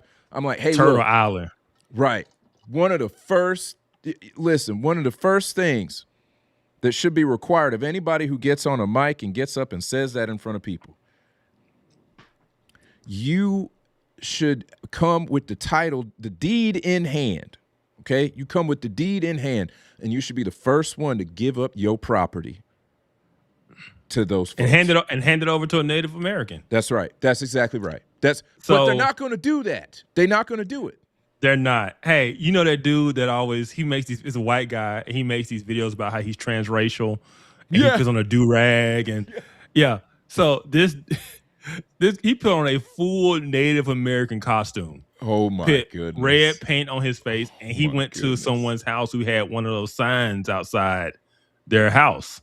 And he basically said, hey, I identify as Native American, I'm transracial, and I saw your acknowledgement, and I really appreciate that. How long you need to get out? And the lady was like, what do you mean? He's like, how long do you need to get out your house? I mean, aren't you going to give it to me? Yeah. And she was like, no, I'm not giving you my house. He's like, but you said you're on stolen land. And so when don't you want to give it back? Like, dude, when the rubber meets the road, all of a sudden they not ready to go. They're not ready to put the foot on the gas, man. And there's another guy who does that stuff over in the UK. There was a bunch of people protesting in the UK and saying like, hey, so like you're for completely open borders, mass immigration. Would you be willing to house some of these folks? We've got a sign up sheet for folks who are willing to house these folks, no, and they're like, oh, well, I would if I had the room. So somebody else should do it. Oh, okay. Yeah, I've made that argument with people who talk about homelessness. Yeah, I'm like, I'm like, you got a bedroom, right? You got a bedroom. Like, you got a bedroom. Nobody wants to do that. Go ahead. Go ahead. and man, Dinesh D'Souza, when he was on a college campus one time, had one of the people who got up and said, "Oh, we're on stolen land, and we need to be making space for people of color, and yada yada." And like you're talking about brainwashed, dude. And she was saying that some white people need to give up their spot so that a person of color can have a spot at this university. And so he's like, okay, well, go ahead and give up your spot. And she said, well, I'm not going to do that. But it's like, and it was over. I mean, the entire place just erupted. It was immediately over after that, because he was like, okay, do it, give up your spot. And all of a sudden it's like, oh, wait a minute. You mean it's for somebody else to do? Oh, okay. It's always somebody else. It's always somebody else who needs to do something. Same thing with the housing crisis. We need to build more houses. That's like, we need affordable housing. Then the minute a zoning thing comes up to build affordable housing in their backyard, they show up to the meme like, not here. Not here. This is devaluing the property, and this is not what our community is supposed to look like, and all that stuff. But they be one of the people out there talking about, oh, I'm against gentrification. Yeah, same stuff. And this is the mentality. This is the mentality that these folks in Minneapolis who are out here acting crazy. This is the mind virus, man. This is the mind virus. Mm-hmm. I've spent some time thinking about this. Trying to understand, how does somebody wind up thinking that way? How do they wind up in that frame of mind? And where I landed was, a person has to really, really believe that you can't make it. They have to really believe, and it is caught up in feeling bad for other folks. It's very emotional, right? It's a very emotional thing. And I'm not saying emotions aren't worth anything, right? Like that, when y'all hear us talk about somebody being emotional and making decisions emotionally, we're not saying that emotions don't have value. We're just saying that your emotions cannot rule your decision making. They cannot rule what you decide is true or not true, or right and wrong. Your emotions don't dictate reality. Your emotions essentially react to reality. And that's okay. It's just what do you do with that?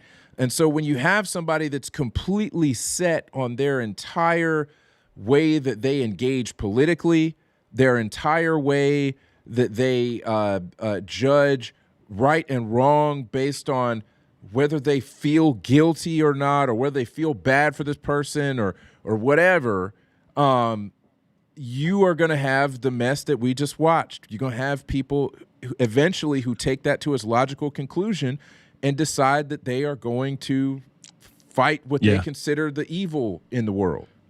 So Helen Andrews, I don't know if you know who she is. She's a conservative, and she's been going around talking about the feminization of America and of American culture. Yes. And she describes wokeness through the understanding of basically feminine personality. 100%.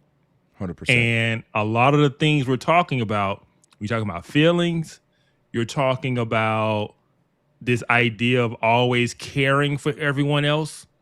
It is just a very motherly instinct.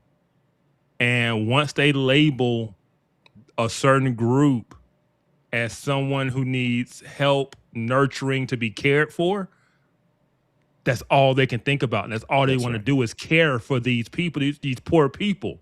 Yes. Right? Yes. And anything that threatens that, whether it's their emotional, not even physical harm, emotional harm, if you make them feel bad, they want to protect them from that. right? It's all like feminine, motherly instinct that is driving it drives the acceptance of the ideology. So Helen Andrews, she doesn't think wokeness is an ideology. She thinks it's just a baked into what happens when women become basically in charge. Yes. Yes. And I think it's both. I think women gravitate to the ideology because it preys on their basic instincts. Yes. You know? Yes. But wokeness is definitely an ideology. Critical theory is definitely an ideology. 100%. Cultural Marxism is an ideology. But the reason it gets so popular and the reason it takes hold the way it does a lot of times is because of the influence of women in the workplace and culture and all these places, because they just gravitate, they feel sorry for it, they want to help in, step in. You know, we call it progressivism and leftism, but it's really just a very feminine, maternal way of seeing the world and dealing with things. Right. And that's why we have a particular friend that I'm always telling to man up. Because what do you see? What do you see with men on the left? Typically they are less masculine. Their view of how things should be handled tends to be a more maternalistic, feminine viewpoint. And it's not to say. I mean, the crazy thing is that the feminine mindset and the maternal mindset is much needed in the world and it has its place. But when it is disordered, when it is disordered, when it's put in a position it's not supposed to be in, then you get these these ideologies, you get these situations, and it's sad. It is sad. You know, the scripture says.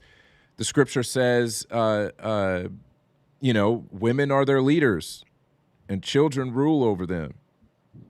It's a curse. Like, it's a curse. It's not. It's not a good thing. When the scripture says that, and I think there's a reason, because we have roles. Men and women have roles, and neither one needs to be disordered. It's extremely rare that you see a woman become a dictator. Because women tend to want to be in more communal, non-hierarchical settings, more collectivist, consensus-driven settings. They tend not to like hierarchy. Men, when their role is disordered, tend towards authoritarianism and squashing any dissent and not caring about people. And I think that we can see how I mean, a great example is the guy that we just nabbed. The guy we just nabbed from Venezuela. Disordered. That is male. That's the male role disordered. You know, rule with no mercy. Rule with no thought. I mean that's the disordered version. And even like, hey, we're gonna go get him. That's more of a masculine mindset. But it's not disordered. It's not disordered. No, it's not. I'm just saying, like, I don't think Kamala Harris would have made the decision to go down there and get him. Ain't no way. You know? Ain't no way. Nope. Because she was like, no, we can talk about it. We can work it out. We can appease him. We can, give him something he wants, and like that. It's just a different mindset. Right. That's right. The I'm bigger and badder than you, and there's nothing you can do about it. That's just guys. And this is the thing. And guys will say, a lot of times in a situation, guys will recognize which guy is the alpha, or not just the alpha, which guy should be in charge. Right. Right. And they will just acknowledge that, and they was like, okay, what are we doing? Yeah. Like, think about That's right. Think about, the teams that went in, Delta, SEAL teams. All these dudes are killers. All these dudes are, you could say alphas. Right. They following somebody. Yeah. And that dude got to be on top of his stuff for them to follow him. That's right. Right. And it's just, we acknowledge that and we do. And like you said, women just prefer a more communal, no hierarchical. And that's why the whole idea of socialism appeals to them. Correct. It is, Yes. it is just the feminine matriarchy in practice to a degree. Right. Right. And it's interesting. It's interesting that you see that a lot of these socialist countries, it's the women who are some of the most ardent supporters of it. But it's led by and ruled by a man who becomes the dictator. You gotta have the muscle of the man to do it because it's still power. Right. But yeah. And but yeah, you talk about men naturally following a hierarchical structure because you recognize like, hey, we got to something has to get done here. Whoever's most qualified, right? It doesn't always happen that way, right? It doesn't always happen that way. But guys who are operating in an orderly fashion recognize, and it doesn't take long to recognize who is the guy who should be in charge. In most group situations, it don't take long to recognize that. No. Yeah. But that guy also understands, like you said, you got to be on top of your stuff. I was just gonna say, when you're in charge, though, it comes with responsibility. 100%. There's a price. There's a price. And you're the first. You're the last one to eat. You're the last one to eat. You're the first one to die. Last one to eat, first one to die. If you're in the chair, you're the last one to eat and the first one to die. A good leader understands that, and that is biblically and naturally a male role because it takes muscle. It takes a more masculine mindset to decide that you are going to be the last one to eat and the first one to die. You're going to be the first one if the stuff pops off, that you're the first one out there with the sword. That's a masculine role. Prime example, the captain on the Titanic. Right. You know, going down with the ship. Yeah, I'm the captain. My job is to make sure everybody else get off. Right. You know, right. Claire is back. Guess who's back? Back again. Claire is back. Tell a friend. Yep. Welcome. So glad to see everybody tonight. Y'all are awesome, absolutely. man. We've been gone for a month and y'all showed up, man. Y'all showed up. We get glad we get to hang with y'all. But yeah, I mean, you're right, man. You're right. That prime example right there. Yeah. So pull up the New York Post article. Yeah. And then we can close out this story. Yeah. We're getting long in the tooth here. Long in the tooth. And I appreciate Future putting the link to Helen Andrews' trigonometry interview in the chat because I was watching that one today. I didn't finish it yet, but it's a good interview. Yeah, so we got this article here, and you can actually see here. You can see, is that her significant other right there? It is. It is. Yeah. I just refuse to say wife. Yes, because I don't believe in that. But yeah, that was her significant other. I'm with you on that, and basically, so this is from the New York Post. Yeah. And I'll read some of this here. So, Renee Nicole Good, the mom who was killed by a federal agent after veering her car toward him, which they need to go ahead and include the fact that she didn't just veer the car, she hit him with the car. Yeah. Was an anti-ICE, quote-unquote, warrior and was part of a group of activists who worked to document and resist the federal immigration crackdown in Minnesota. The Post can reveal. Good, who moved to the city last year, linked up with the anti-ICE activists through her 6-year-old son's woke charter school, which boasts that it puts social justice first and prioritizes involving kids in political and social activism. multiple local sources said. She was a warrior. She died doing what was right, a mother named Lisa, whose child attends the same school, told the Post at a growing vigil where Good was killed Wednesday. So, yeah. Yeah. That's so overview. she's part of this group, and apparently she was trained. If you scroll down, I think they say something about her being trained. Let's see here. Good and her quote-unquote wife, Rebecca, 40, were raising the boy together in mostly working-class, activist-heavy neighborhood of South Minneapolis, which features tree-lined streets and a large number of homes with windows decked out in LGBTQ flags or signs depicting George Floyd. Wow.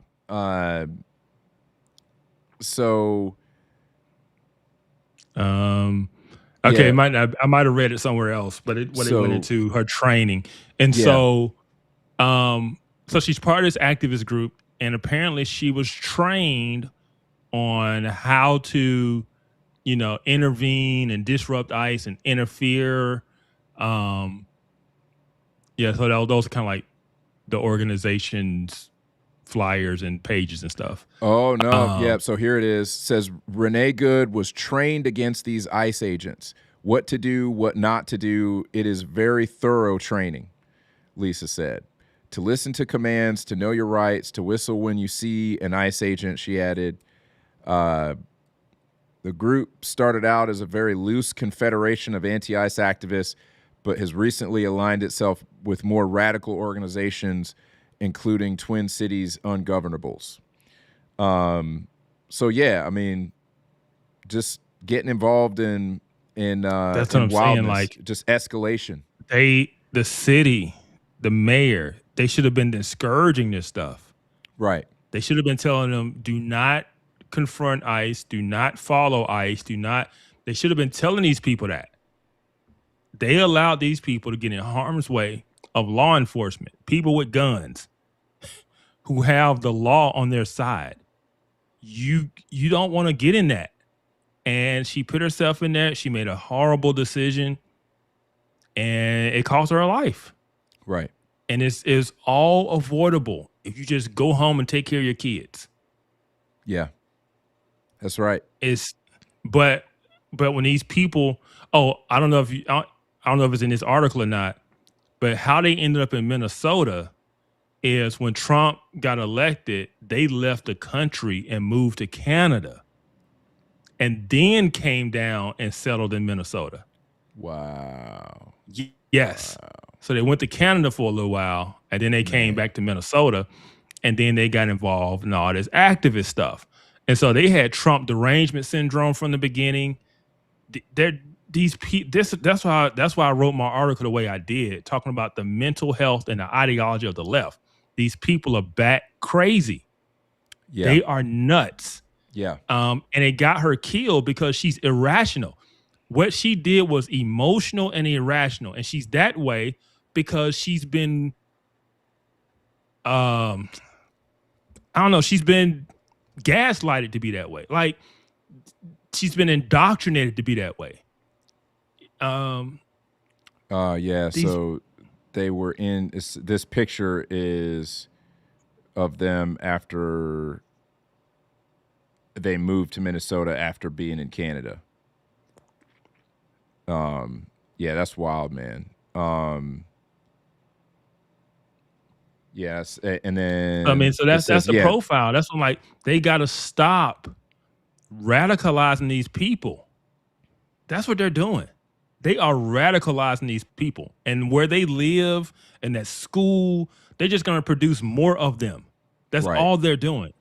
Minneapolis is a cesspool of progressivism. Yeah, that's all it is. It says the Goods had no love lost for President Trump themselves, leaving their Kansas City, Missouri neighborhood for Canada after the 2024 election with plans to leave the country for good. They lived in the Great White North for a few months before settling in Minneapolis, a former neighbor told KMBC. So got up north and decided, oh, man, I want to come back to America. Oh, man. Oh, man. And also, I mean, I really want to know more about this woman, how she got to where she is. So she has 3 kids. So at some point, she wasn't in the alphabet community. Oh, snap. But now she's married to a woman. Wow. And now she's at activist protests. And now she's like, what caused this woman spiral and decline? Yeah. Yeah, man. That's sad. That's real sad.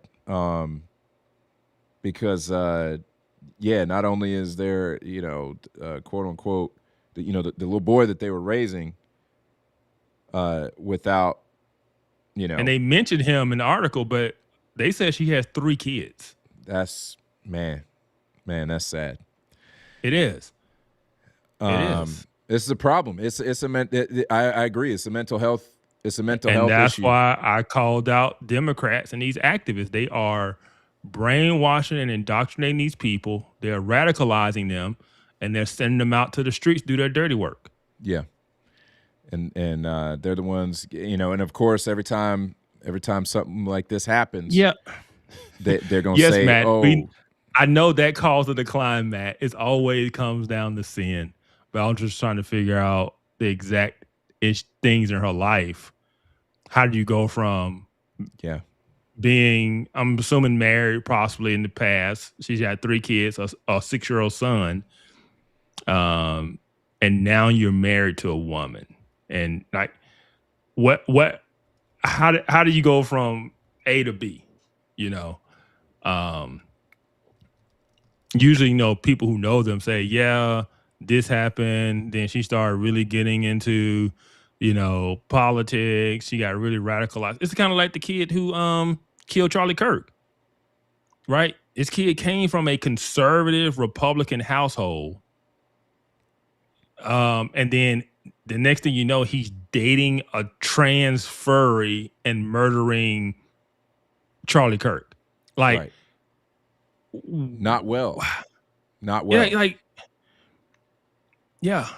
And so it's like when you see somebody, they start off in one place and they end up somewhere else. It's like, okay, how do they go down? How do they spiral down to this point? And I don't know. I just wonder, how did she go from clearly being heterosexual, having 3 kids? I bet she was married at some point, to now married to a woman. Yeah.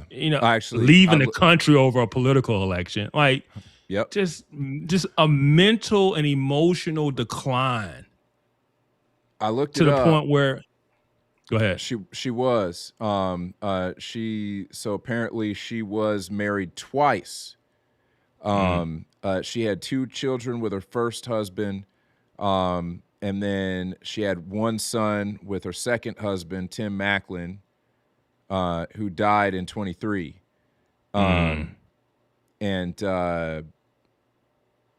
So that, who knows how that precipitated, but so I mean, it sounds like the children are actually her biological children. I mean, the way people talk, I'm like, no, it's like she has 3 kids. I'm like, okay, so she wasn't always, batting for the other team. So what happened? Right. Yeah. Yeah, man. So it's sad. It's sad. And I will say that folks should check out Kevin's article on Substack to get because we don't have to pull it breakdown. up. Yeah, we don't have to pull it up just because I had it. I had it pulled. I mean, because we've mentioned and we've talked about it. I mean, those were the things that I intentionally made I wanted to be a partisan article because I'm calling out the political tactic that led to her death. They are radicalizing these people. They are spewing all of this rhetoric, riling these people up, making them believe that ICE is, you know, basically the Nazis coming to round up the Jews to put them in a gas chamber. And these people feel like it's their moral responsibility to stop it. Right. And they're putting these people in harm's way. And they put her in harm's way, and now she's dead. And they need to own it, because any responsible mayor and city and state is going to work with law enforcement. Right. In something like immigration. Okay, we've got 30,000 illegal immigrants in our city. ICE is coming in. Okay, what do you need? How can we help? You know, but instead we're going to be the resistance, and we're going to protect all Minneapolis or Minnesotans and all this stuff, like all this nonsense talk. Right. And that's why I put in my article, why are they doing this? Some of it is ideological, some of it's political. They need the people. They need the numbers. They need the population, because people are fleeing their states. So what do? They reinforce their numbers with illegal immigrants. And then they get these people's driver's license. They let these people vote, you know. I think it's just they're running a game. The last number I heard, I don't know. I don't know for sure if this is right. The last number I heard is that 50% of the Somali population in Minnesota is there illegally. Wow. Yeah, I don't know. I don't know if that is for sure accurate. But the other numbers I heard. Well, they probably came legally under. If I had to guess, they probably came legally under some temporary program. Yeah. And the Trump administration has probably ended that. And so now their status is, you know, and so basically the Trump administration is like, okay, well, you got to go home. You got to go, because we're canceling that. And yeah. I could also easily see that being overstayed visas. Krista, 100%. Krista points out, and I did hear this number from a congressman, actually. I saw a video today, 54% of the Somalis in Minnesota are on I thought it was higher than that. Yeah, I think it actually it is. I thought I saw like 70 something. 70 is somewhere between 70. I mean, a lot of there are various numbers, but they are all in the 70% range. Is the last number that I heard. Yeah, it's wild. It's wild. And so, yeah, we got a problem there, and Minnesota's just allowing it to happen. Man, Matt asked, he said, yo, Kev, you want to go in on a daycare center with me? We're doing it a Leering wrong, center? You mean a Leering center? A Leering center, yes. Yeah. Yes. Clearly we doing it wrong. Chris said y'all need to start a CFBU daycare center. But you can't do it. Y'all can't do it where you are. You got to move to Minnesota, man. You got to move to old Minnesota. Okay. So apparently 81% of Somali households are on welfare, and 73% get Medicaid. Wow. Yeah. Wow. So 73% in government housing. And they running daycare scams. Yeah. So they just rolling in money. Yeah. There's so much government assistance flowing and so much money flowing. $9 billion in fraud. $9 billion. That is a staggering number. That is a staggering number. $9 billion. And imagine being wired to believe that you have to protect these people. Right. Like the moral good thing to do is protect and shield these people from the evil, you know. Yeah. It's just, it's crazy. Yeah. So it's there is as we've said before, as we said, when Charlie was assassinated, the worldviews are not compatible. They're not compatible, and we have to acknowledge that what we witnessed in Minnesota, what we witnessed with Charlie being assassinated, that is the culmination of that worldview. That is, it's being taken to its logical conclusion. They believe they have to initiate a revolution in order to set things right. And I don't understand how we move forward together. I don't understand how that happens. We can't. It's just these people. I mean, and we're going to get to in the next story. Right. These people are. They hate the civilization in the country that we live in. Right. And their entire worldview is built on the moral responsibility of tearing it down. Yeah, that's right. So with that, let's talk about a particular man who believes that he has just been given a mandate to do just that.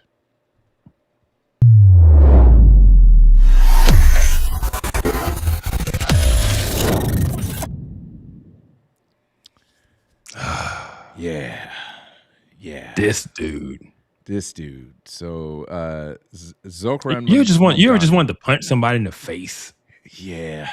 He's got one of those faces. Yeah. What that one CNN anchor said about that one CNN person said about the kid, which wound up having the wrong story, wrong. Oh, the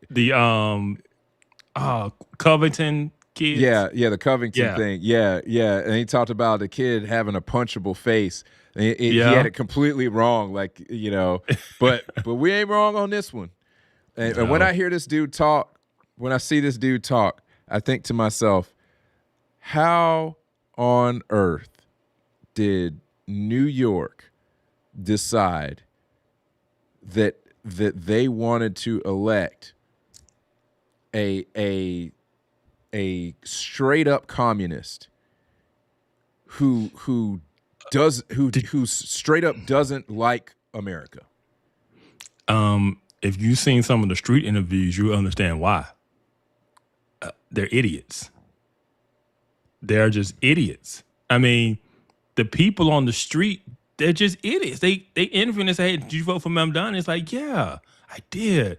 Why? I mean, he's cool, and it's like, you're an idiot. You should not be allowed to vote. Look, man, I know I'm a black man. I probably shouldn't say stuff like this, but we need to start bringing back like land ownership to vote and test.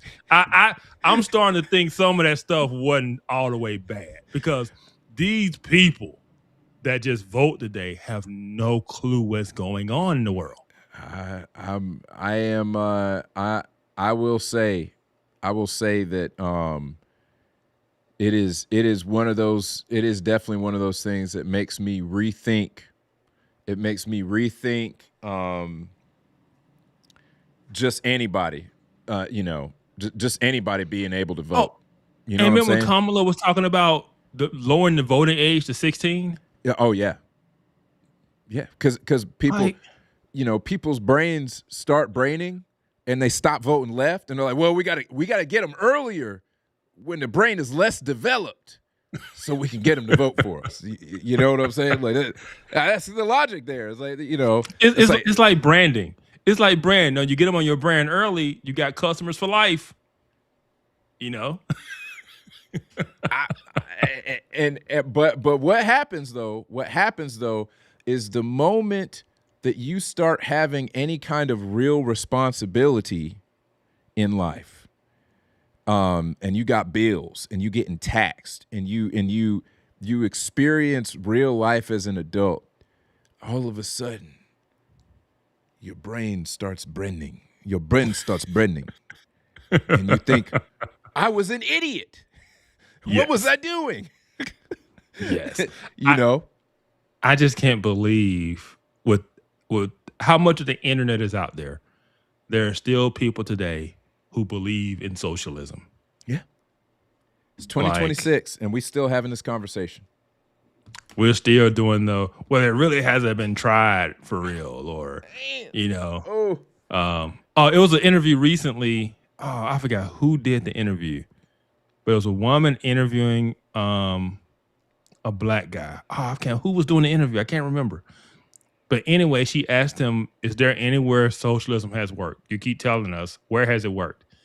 This man said Cuba. And he starts talking about... I saw that video. Yes. He said Cuba. Yes. And the woman who was interviewing him, because he's what is he? Is he on is he like on city council or something? I can't remember what. He's in some position. He's in some position in Washington. And he pointed at literacy rates and their health care. Yes. And it's like, hey, I know they're on the authoritarian dictatorship, and the people are poor and they're starving and they can't get food and they have to stand in line for hours at the grocery store just to get like hardly nothing. But they can read. They can read, though. They can read. Kim is absolutely right. Kimberly Kay says she ate him alive for that Cuba foolishness. She sure did. She ate him up. And I don't think, if I'm remembering correctly, he didn't like it that she kind of called him to the mat. She was just basically like, listen, I'm trying not to. She actually said to him, she's like, I'm trying not to make this antagonistic, but you just listed Cuba as an example of a place where socialism has worked. You do realize that Cubans literally risk their lives through shark-infested waters to get to the shores of Miami, to get to the shores of America, to escape Cuba. And you just listed that as a good example of a place where based on literacy rate and universal health care. You saw the look on his face. You saw the look on his face where he's like, I'm cooked. And he's trying to, his brain is trying to brain and is struggling. It's like, healthcare. Literacy rate, it's like, So look what happened to Venezuela. Venezuela was a wealthy nation when Hugo Chavez took over. Yes. And look at it today. Most resource rich country in the Western Hemisphere. Straight up. Poor. For no reason. For no reason. None at all. Central planning. I tell you why they're poor. They're poor because of the warmth of collectivism. That's why. Speaking of the warmth of collectivism, we've got a video of a certain official talking about that. Let's take a look.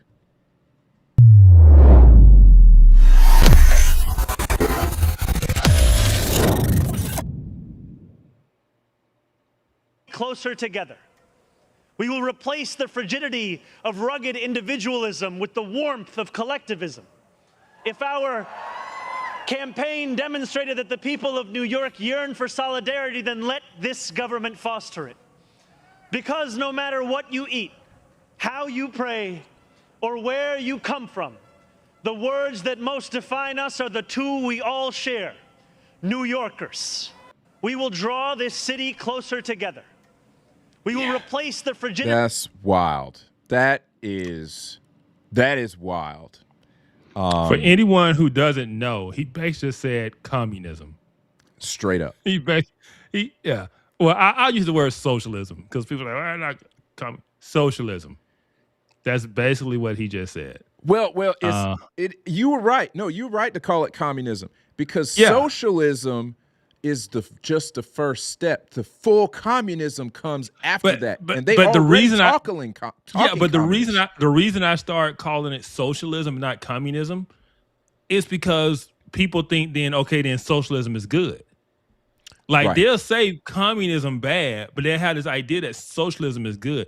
That's why he won't say he's a communist, but he will say he's a democratic socialist. He knows. So better. I'm not. I want to get away from calling it communism. This is socialism, right? And so, no, this is socialism.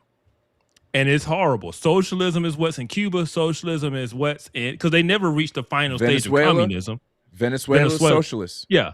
Because they never reached the final stage of communism because it's not possible. The utopia never happens. Right. And so it's just socialism. Socialism in the Soviet Union, socialism in Cambodia, socialism in Cuba, socialism in Venezuela, and it never works. People starve to death and people die. That's it. Right. That's right. And this man is talking about the warmth of collectivism. When rugged individualism built the greatest nation on the earth, the most wealthiest nation on the earth, and his wealthy behind has benefited from it. He is in the life of luxury in the largest and greatest city in the world, and yet he hates the very thing that feeds him. Right. And he thinks that he can undo it and incorporate the thing that has starved hundreds of millions of people around the world. He's going to do government-owned grocery stores. How has that worked in Cuba? Yeah, it hadn't worked out. People would rather risk getting eaten by a shark than try to stay and survive in Cuba. Yeah. Same thing in Venezuela. So half of my family is from Trinidad, which is off of the coast of Venezuela.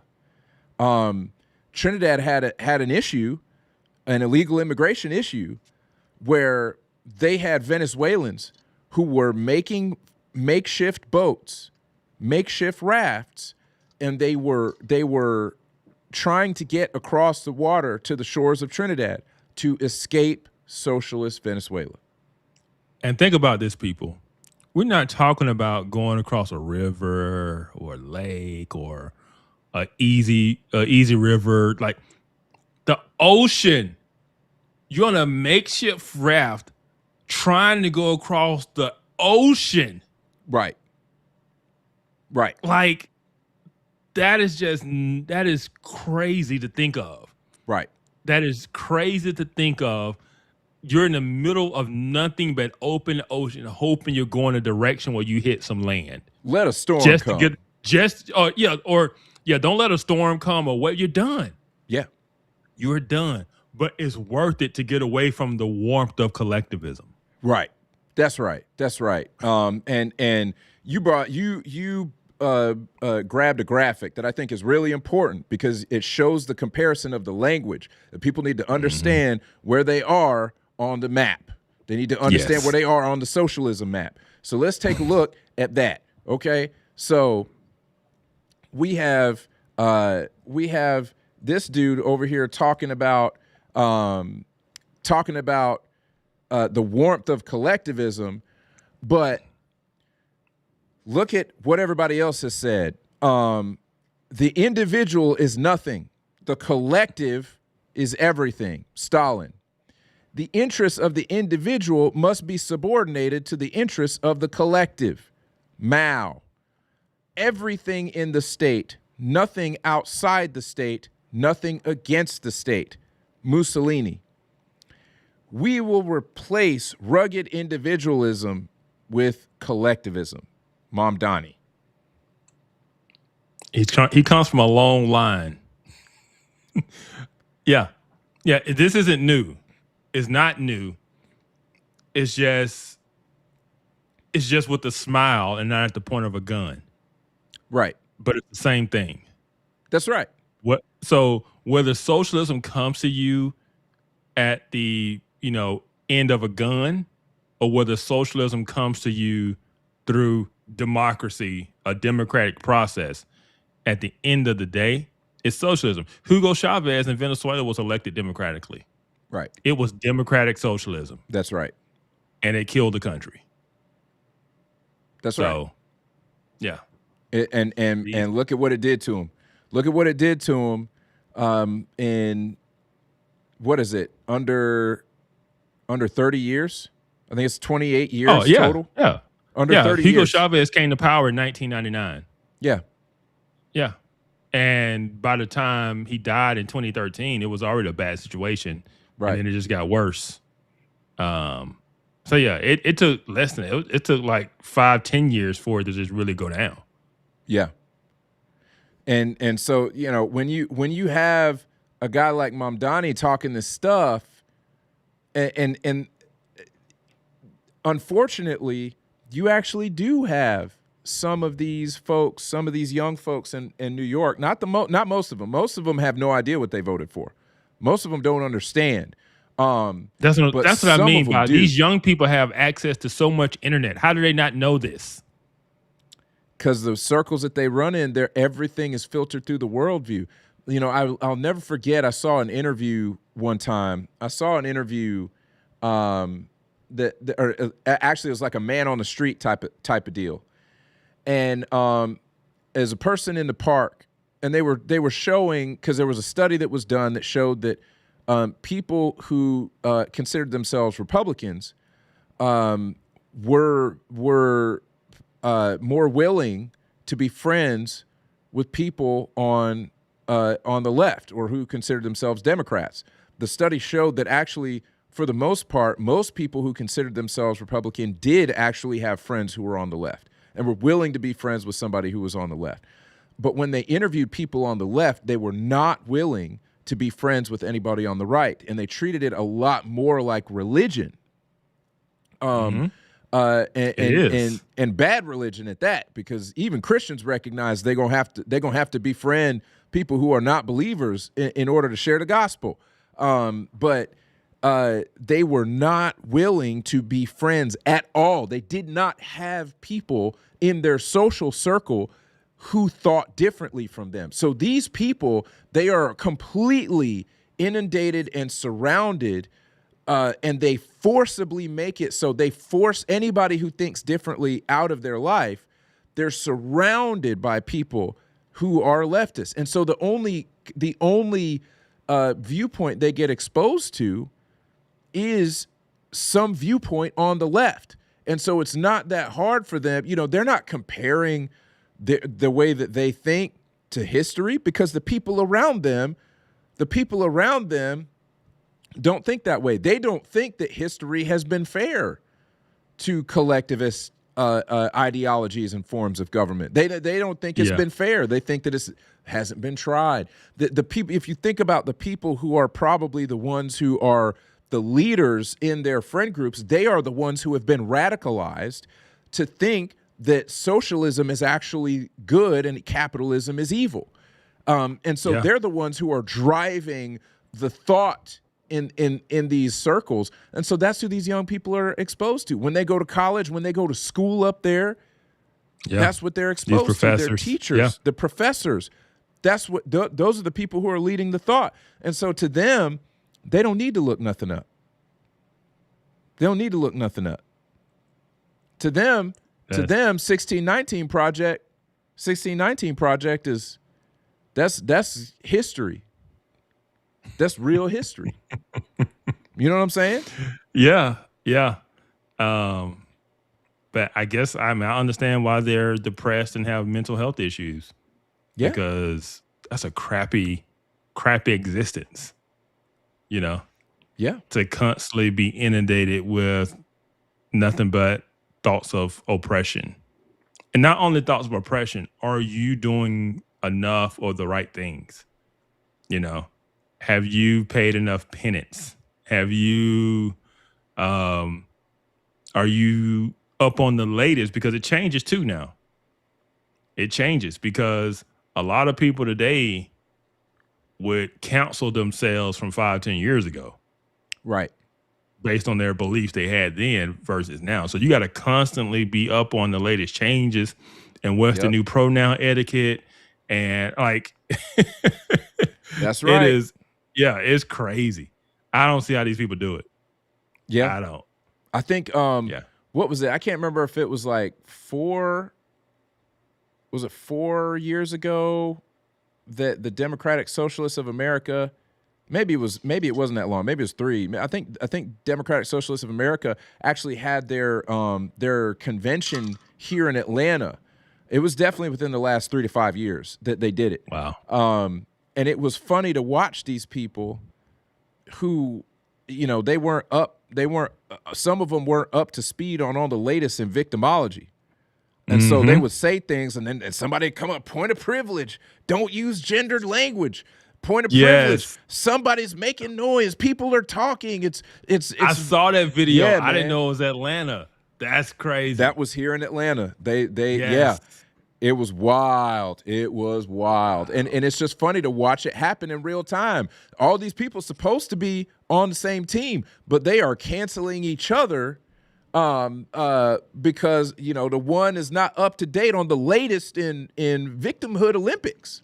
Well, you have to be aware of everybody's sensibility and handicap. And, you know, some people got sensory issues, so you can't clap. Can't clap. You gotta- Clapping. got to snap. You got to snap. You got to snap. You know? Yeah, people chit-chatting in the audience. Can't do that. Can't. So that's distracting to stay someone silent. who's got an issue with, And so, it is nuts trying to cater everything and create the perfect environment for all of these self-absorbed, self-centered, narcissistic people. Because that's what they are. Yeah. You know, they try to claim we're the victims. Like, no, you are a narcissist. That's right. Who believes everything around you and everyone around you has to bend to your preferences and needs. Yeah. And I would say Kim has a great comment here. She says, this indoctrination is more easily detected when parents teach their children consistently at home before allowing the systems of this world to have at it first. You know, first the home, then the church. Yeah, Yep. I think. Amen. That's one of the things that I think is very important. You know, I'm not saying that I'm not saying anybody is wrong for sending their kids to public school. We may still wind up having to do that for various reasons, but always the first place that they should be being taught is the home. That is that they should be learning about the world primarily at home, because you know, for instance, if you're sending them out to school, there is a worldview that is baked into what they are being taught in school. It's impossible to escape that. And so when we see all these kids going through public school, they going through higher education, and they're coming out with these views, and all of a sudden socialism isn't bad and all that stuff, it's because the worldview is getting impressed on them more outside of the house than inside of the house. And you got a lot of houses who just aren't in the game. Like, they don't really have a strong belief system around that stuff, and they're kind of surprised when their kids come back as radicals, when it's like, well, like, you know, I'm not a Bible thumper, but I'm not on all that stuff. Like, how did they wind up like that? Well, you thought it didn't matter. Well, no, it's because people think that school today is like school was when they went through. That's right. And they don't realize it has changed a lot. Dramatically. Because I look back to, like, when I was in elementary school, middle school, it wasn't really indoctrination. It was reading, writing, arithmetic, the three R's. And I didn't know how it was the three R's when arithmetic doesn't start with the R. But it was the three R's, right? And you just learned reading, writing, arithmetic. You took a social studies class and you learned history. You know, and it was just, you just learned facts. I wasn't learning ideology. I wasn't being indoctrinated. I was learning information, memorizing that information, and then being tested on it. That's right. And that's all it was. That's right. That's not school today. School today, it is about the full child, the whole child, and shaping and molding, and they basically think it's their job to raise these children. That's right. And to mold and develop them and all of this type of stuff instead of just teaching them. Right. And they believe that those kids belong to them. Yes, they do. And it's just a messed up ideology. It's all, and everything we're talking about tonight it's all socialism. It's all this progressive, Marxism, whether it's economic or whether it's cultural, it's still just the same ideology. And these people are, they're one to take over. And they have allowed Mamdani to become basically the biggest mayor in the country. They've allowed him to become the mayor of basically. I mean, New York City is considered to be the quintessential. I mean, like it's considered to be the greatest city in the world. But they about to find out. They have messed around and they're about to find out. I know we got to wrap here. The last thing I wanted to say on this was that Mamdani's director of like leasing or something like that. I can't remember what her official title is. Her title. Yeah, pull it up. Yeah, but she basically said that people are going to have to change their idea of what it means to own something, and that they are going to be having shared ownership of housing and stuff, and the people who need to give up their houses first are white people, and that home ownership has mostly served white supremacy, and this is who he has coming in to be in charge of basically like renting and leasing and stuff. You know we have that clip, right? Oh, do we? Yeah, look on the show notes up under the picture. Oh man, that's my bad. I missed that one. No, we have to watch this clip. We have to, because this right here. If you don't understand that New York has gone full retard, this right here, Mamdani is a little bit smarter about what he says. She is not. Well, no, he wasn't either. If you look at his older videos and stuff, he was out there. He was. And wild. so I don't know how old this video is of her, but these people have put their views out there. Yeah. And people still voted for him, even though he said all of this stuff, you know. But when she got called, Sia Weaver, Sia Weaver, his tenant director, and she cried when she got called out on it. Because her mom has a $1.4 million house in North Carolina. 1.6. And they 1.6. And they called her out on it, and she starts crying. Yep. When it's like, oh, wait a minute, white people got to give it up. You first. Tell your mama give up that house. Give it up. Yep. Oh, let's watch this lady. Oh my goodness.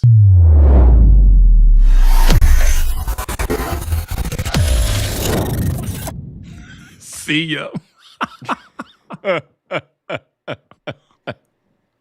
Oh my goodness, man. All right, here we go.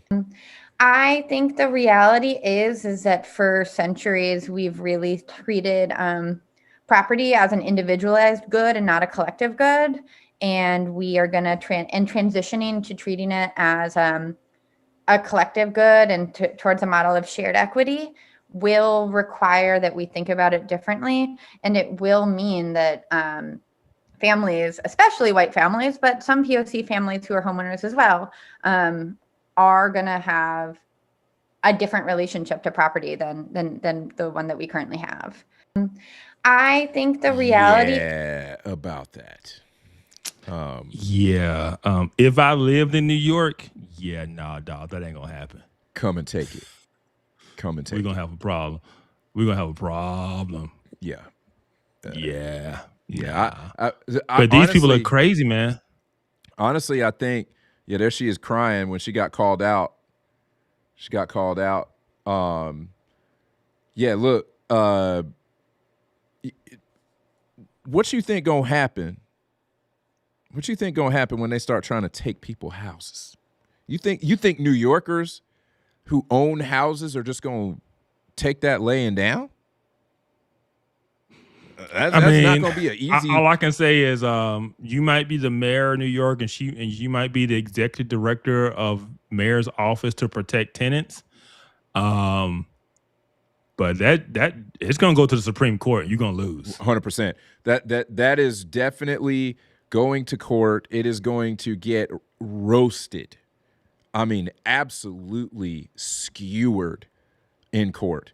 There is no way, because it's unconstitutional. You can't do it.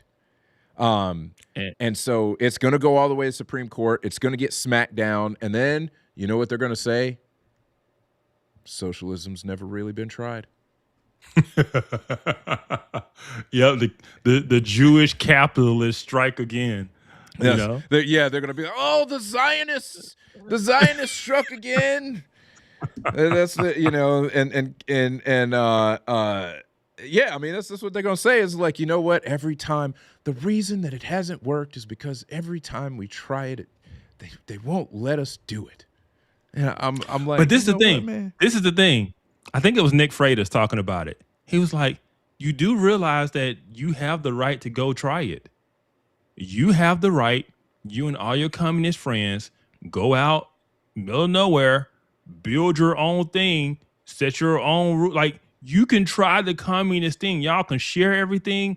You don't need us to do it. You can go do it and try it and let us know how it works out. Right.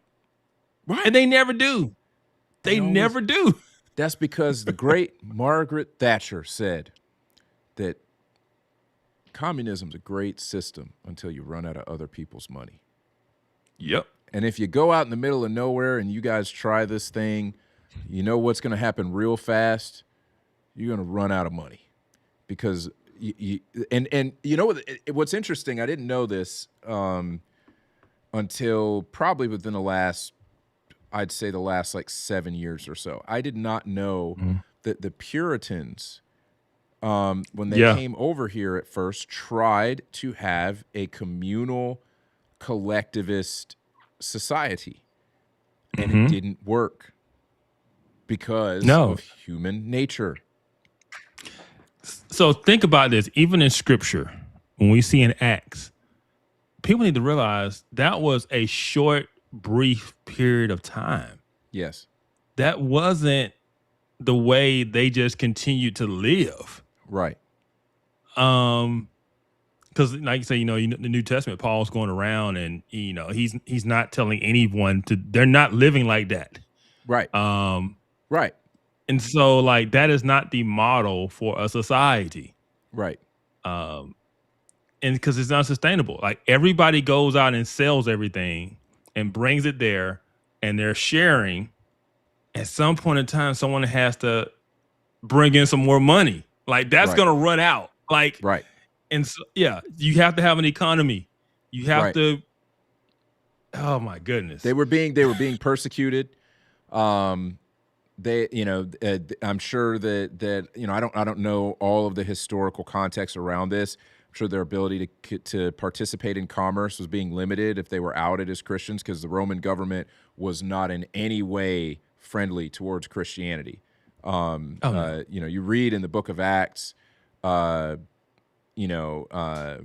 people are being persecuted. You actually read in Romans 13, where Paul is giving instructions on obeying government. He wrote that when Nero was emperor.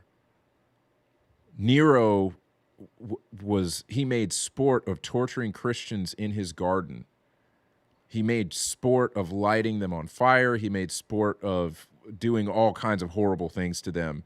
And so this was a time when Christians, if you were outed as a Christian, you were seen as a threat to the government. You probably couldn't just participate in life like that. Because you were talking about this other king and this other lord, and then for the Romans, there's no lord but Caesar.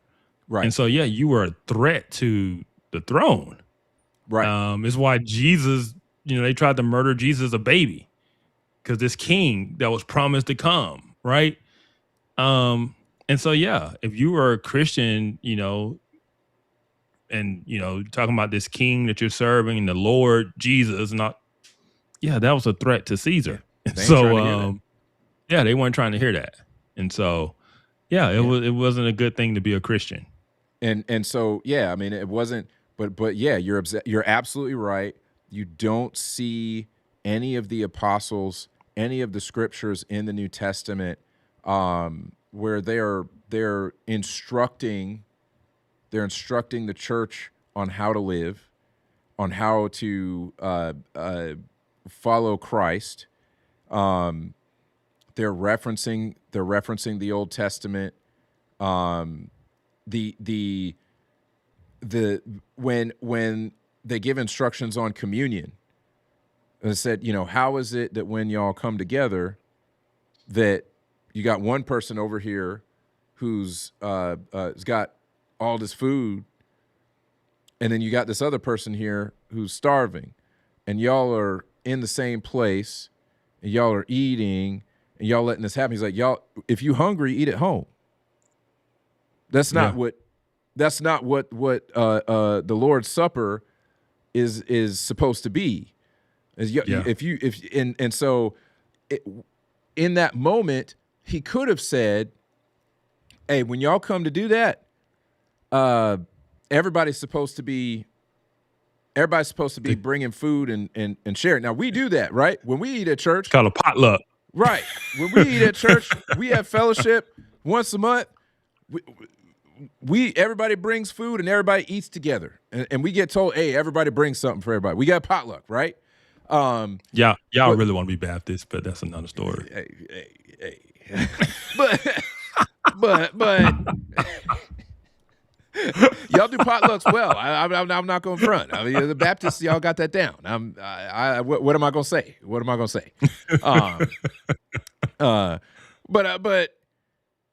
he could have said, but he didn't order. He could have said that. He could have ordered them all to bring their food to the church and share all the food. He could have said that. Now, there are other scriptures that talk about caring for the poor in the church and all that stuff, and the church does that. But nowhere does it command socialism. Nowhere. Yeah. As a matter of fact, one last thing, when in the early church, Acts. In Acts, when they were doing that, it was not required. Everybody did it voluntarily. And when Ananias and Sapphira tried to pretend like that's what they were doing, the apostles straight up said to them, it was yours to do with whatever you wanted. Why did you decide to lie to the Holy Spirit? Yep. They weren't required to do it. So everybody who tries to reference the book of Acts to say that socialism is God's way, you're wrong. Sorry. Yep. You're wrong. There was no appeal to the Roman state to, at the point of the spear, tax people to redistribute wealth from one group of people to another group of people, right? And make everyone the same and even. That was never done. Never done. It was they didn't confiscate private property and it all belonged to the Roman Empire. And it just didn't exist. It did not exist. That's right. It was private property, and there were markets, and people sold goods and traded goods and farmed land and leased their land. And yes, it was a market-based economy. We'll call it that. Correct. Look at you don't have to call it capitalism. You say a market-based economy. Market-based economy. That's exactly right. Free trade of value. Yes. Look at what one of the things that I say when people bring that up to me is look at King Ahab, King Jezebel, and Naboth. When Ahab wanted Naboth's vineyard. Yeah. And Naboth said, "No, I can't sell this to you. I'm not going to sell this to you." You're talking about the king now. King Ahab. He wanted Naboth's vineyard. Naboth knew that he did not have to sell the vineyard to him, that the king didn't just automatically have a right over his vineyard just because he was king. He said, "No, I'm going to sell it to you. This is my dad. This is my family's vineyard. I'm not selling you the vineyard." So King Ahab goes and he's pouting and stuff. Jezebel says, "Why are you pouting?" It's like, because Naboth won't give me his vineyard because I want that vineyard. And she's like, "Hey, sit over here. Let me go ahead and take care of it." She has Naboth killed, and she takes the vineyard. And what does God do about that? He judges her, and God kills her. What does that tell you about how God views private property? Yeah, it is all in there, man. And even people talk about, the year of Jubilee and all this type of stuff, like people don't understand it was a basically a leasing system, where you have land, and of course every 7 years there's a jubilee where all debts go to zero, right? Yep. So if you have land and it's 4 years to the jubilee, you could lease your land for 4 years, right? The debt is paid off and it goes back to you. Everyone was aware that the jubilee was every 7 years. So no one was going to pay you for something knowing that in 2 years or 3 years, it goes back to you. Right. And so it was basically a way to ensure that no one was ever, I guess you could say, totally in poverty, because when you have a society that's based on land, you have to have land. So if you sell off the worth of your land for the next 4 years, okay, and so you could constantly sell it off, basically leasing it out for someone else to farm and benefit from. Right. So every 7 years, you just renew the lease and you pay me for those 7 years. Like, that was the way it was working. It wasn't like, I'm in so much debt, but man, the year of Jubilee's coming up. All my debt's gone to zero. It wasn't. It didn't just wipe out your debt. It was a way of lending and leasing land temporarily. I guess you could say. And I think the also the important thing to point out is that the Lord did not want he did not want the allocated land for the different tribes to wind up permanently changing hands. He wanted that land to stay within certain tribes. And so that's what that was about, essentially. Yeah. And so they couldn't technically ever fully sell it. They could only lease it for the 7 years, lease it out, and then after 7 years, revert it back to them, and so, that's the way. But people look at that stuff and they try to make these arguments for socialism, and like, it just doesn't work. It doesn't work. It's never existed. It's never worked.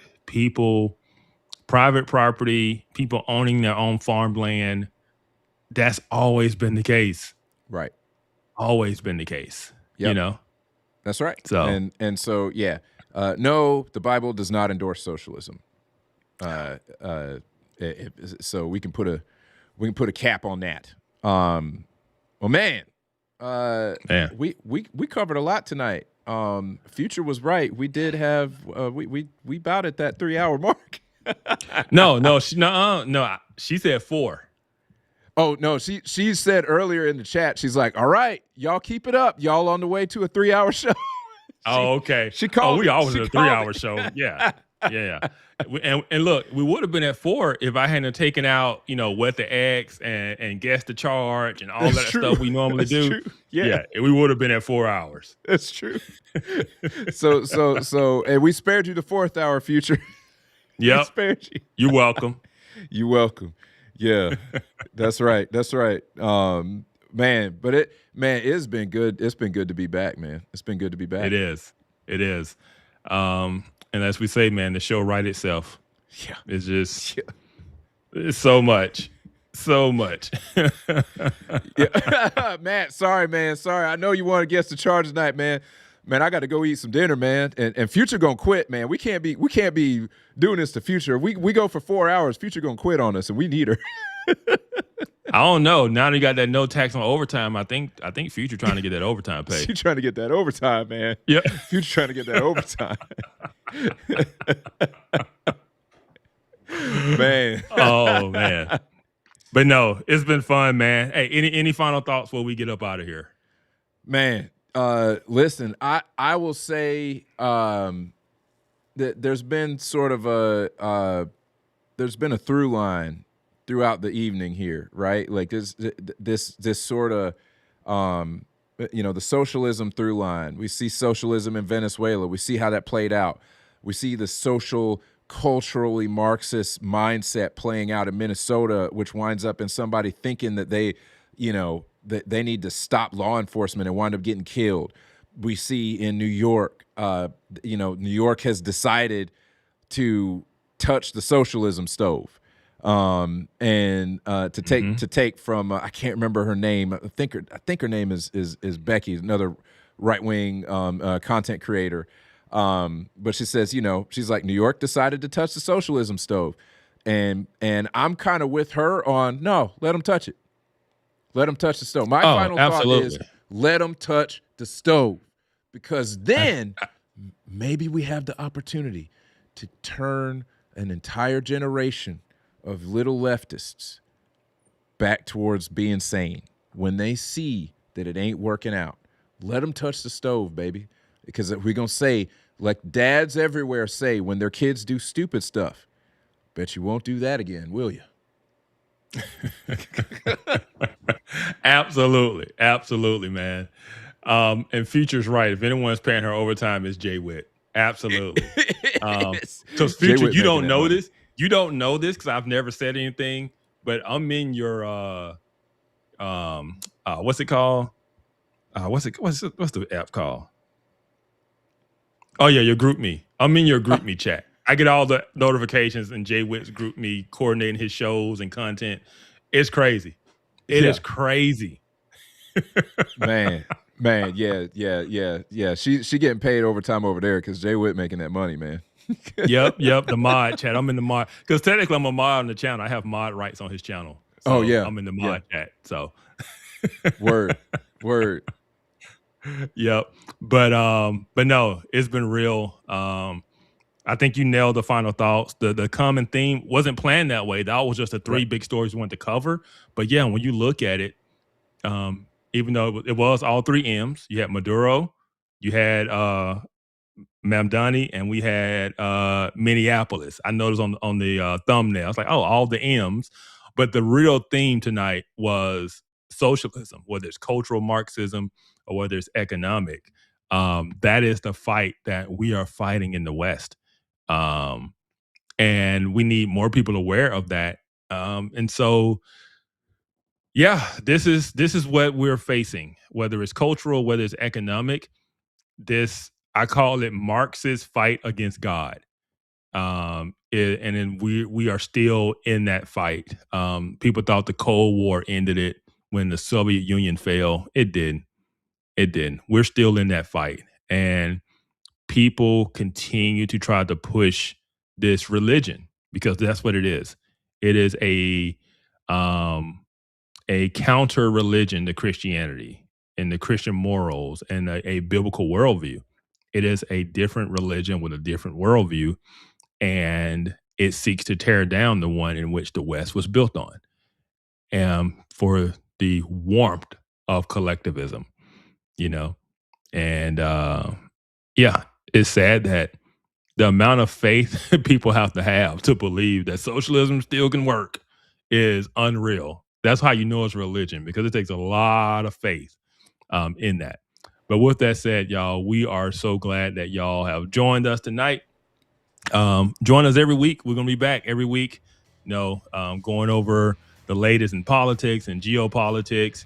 Go check out Devin at Podium Studios. Check out our super diverse merch store. Right. That's right. Yo, but yeah, we love you guys. You guys are the best chat.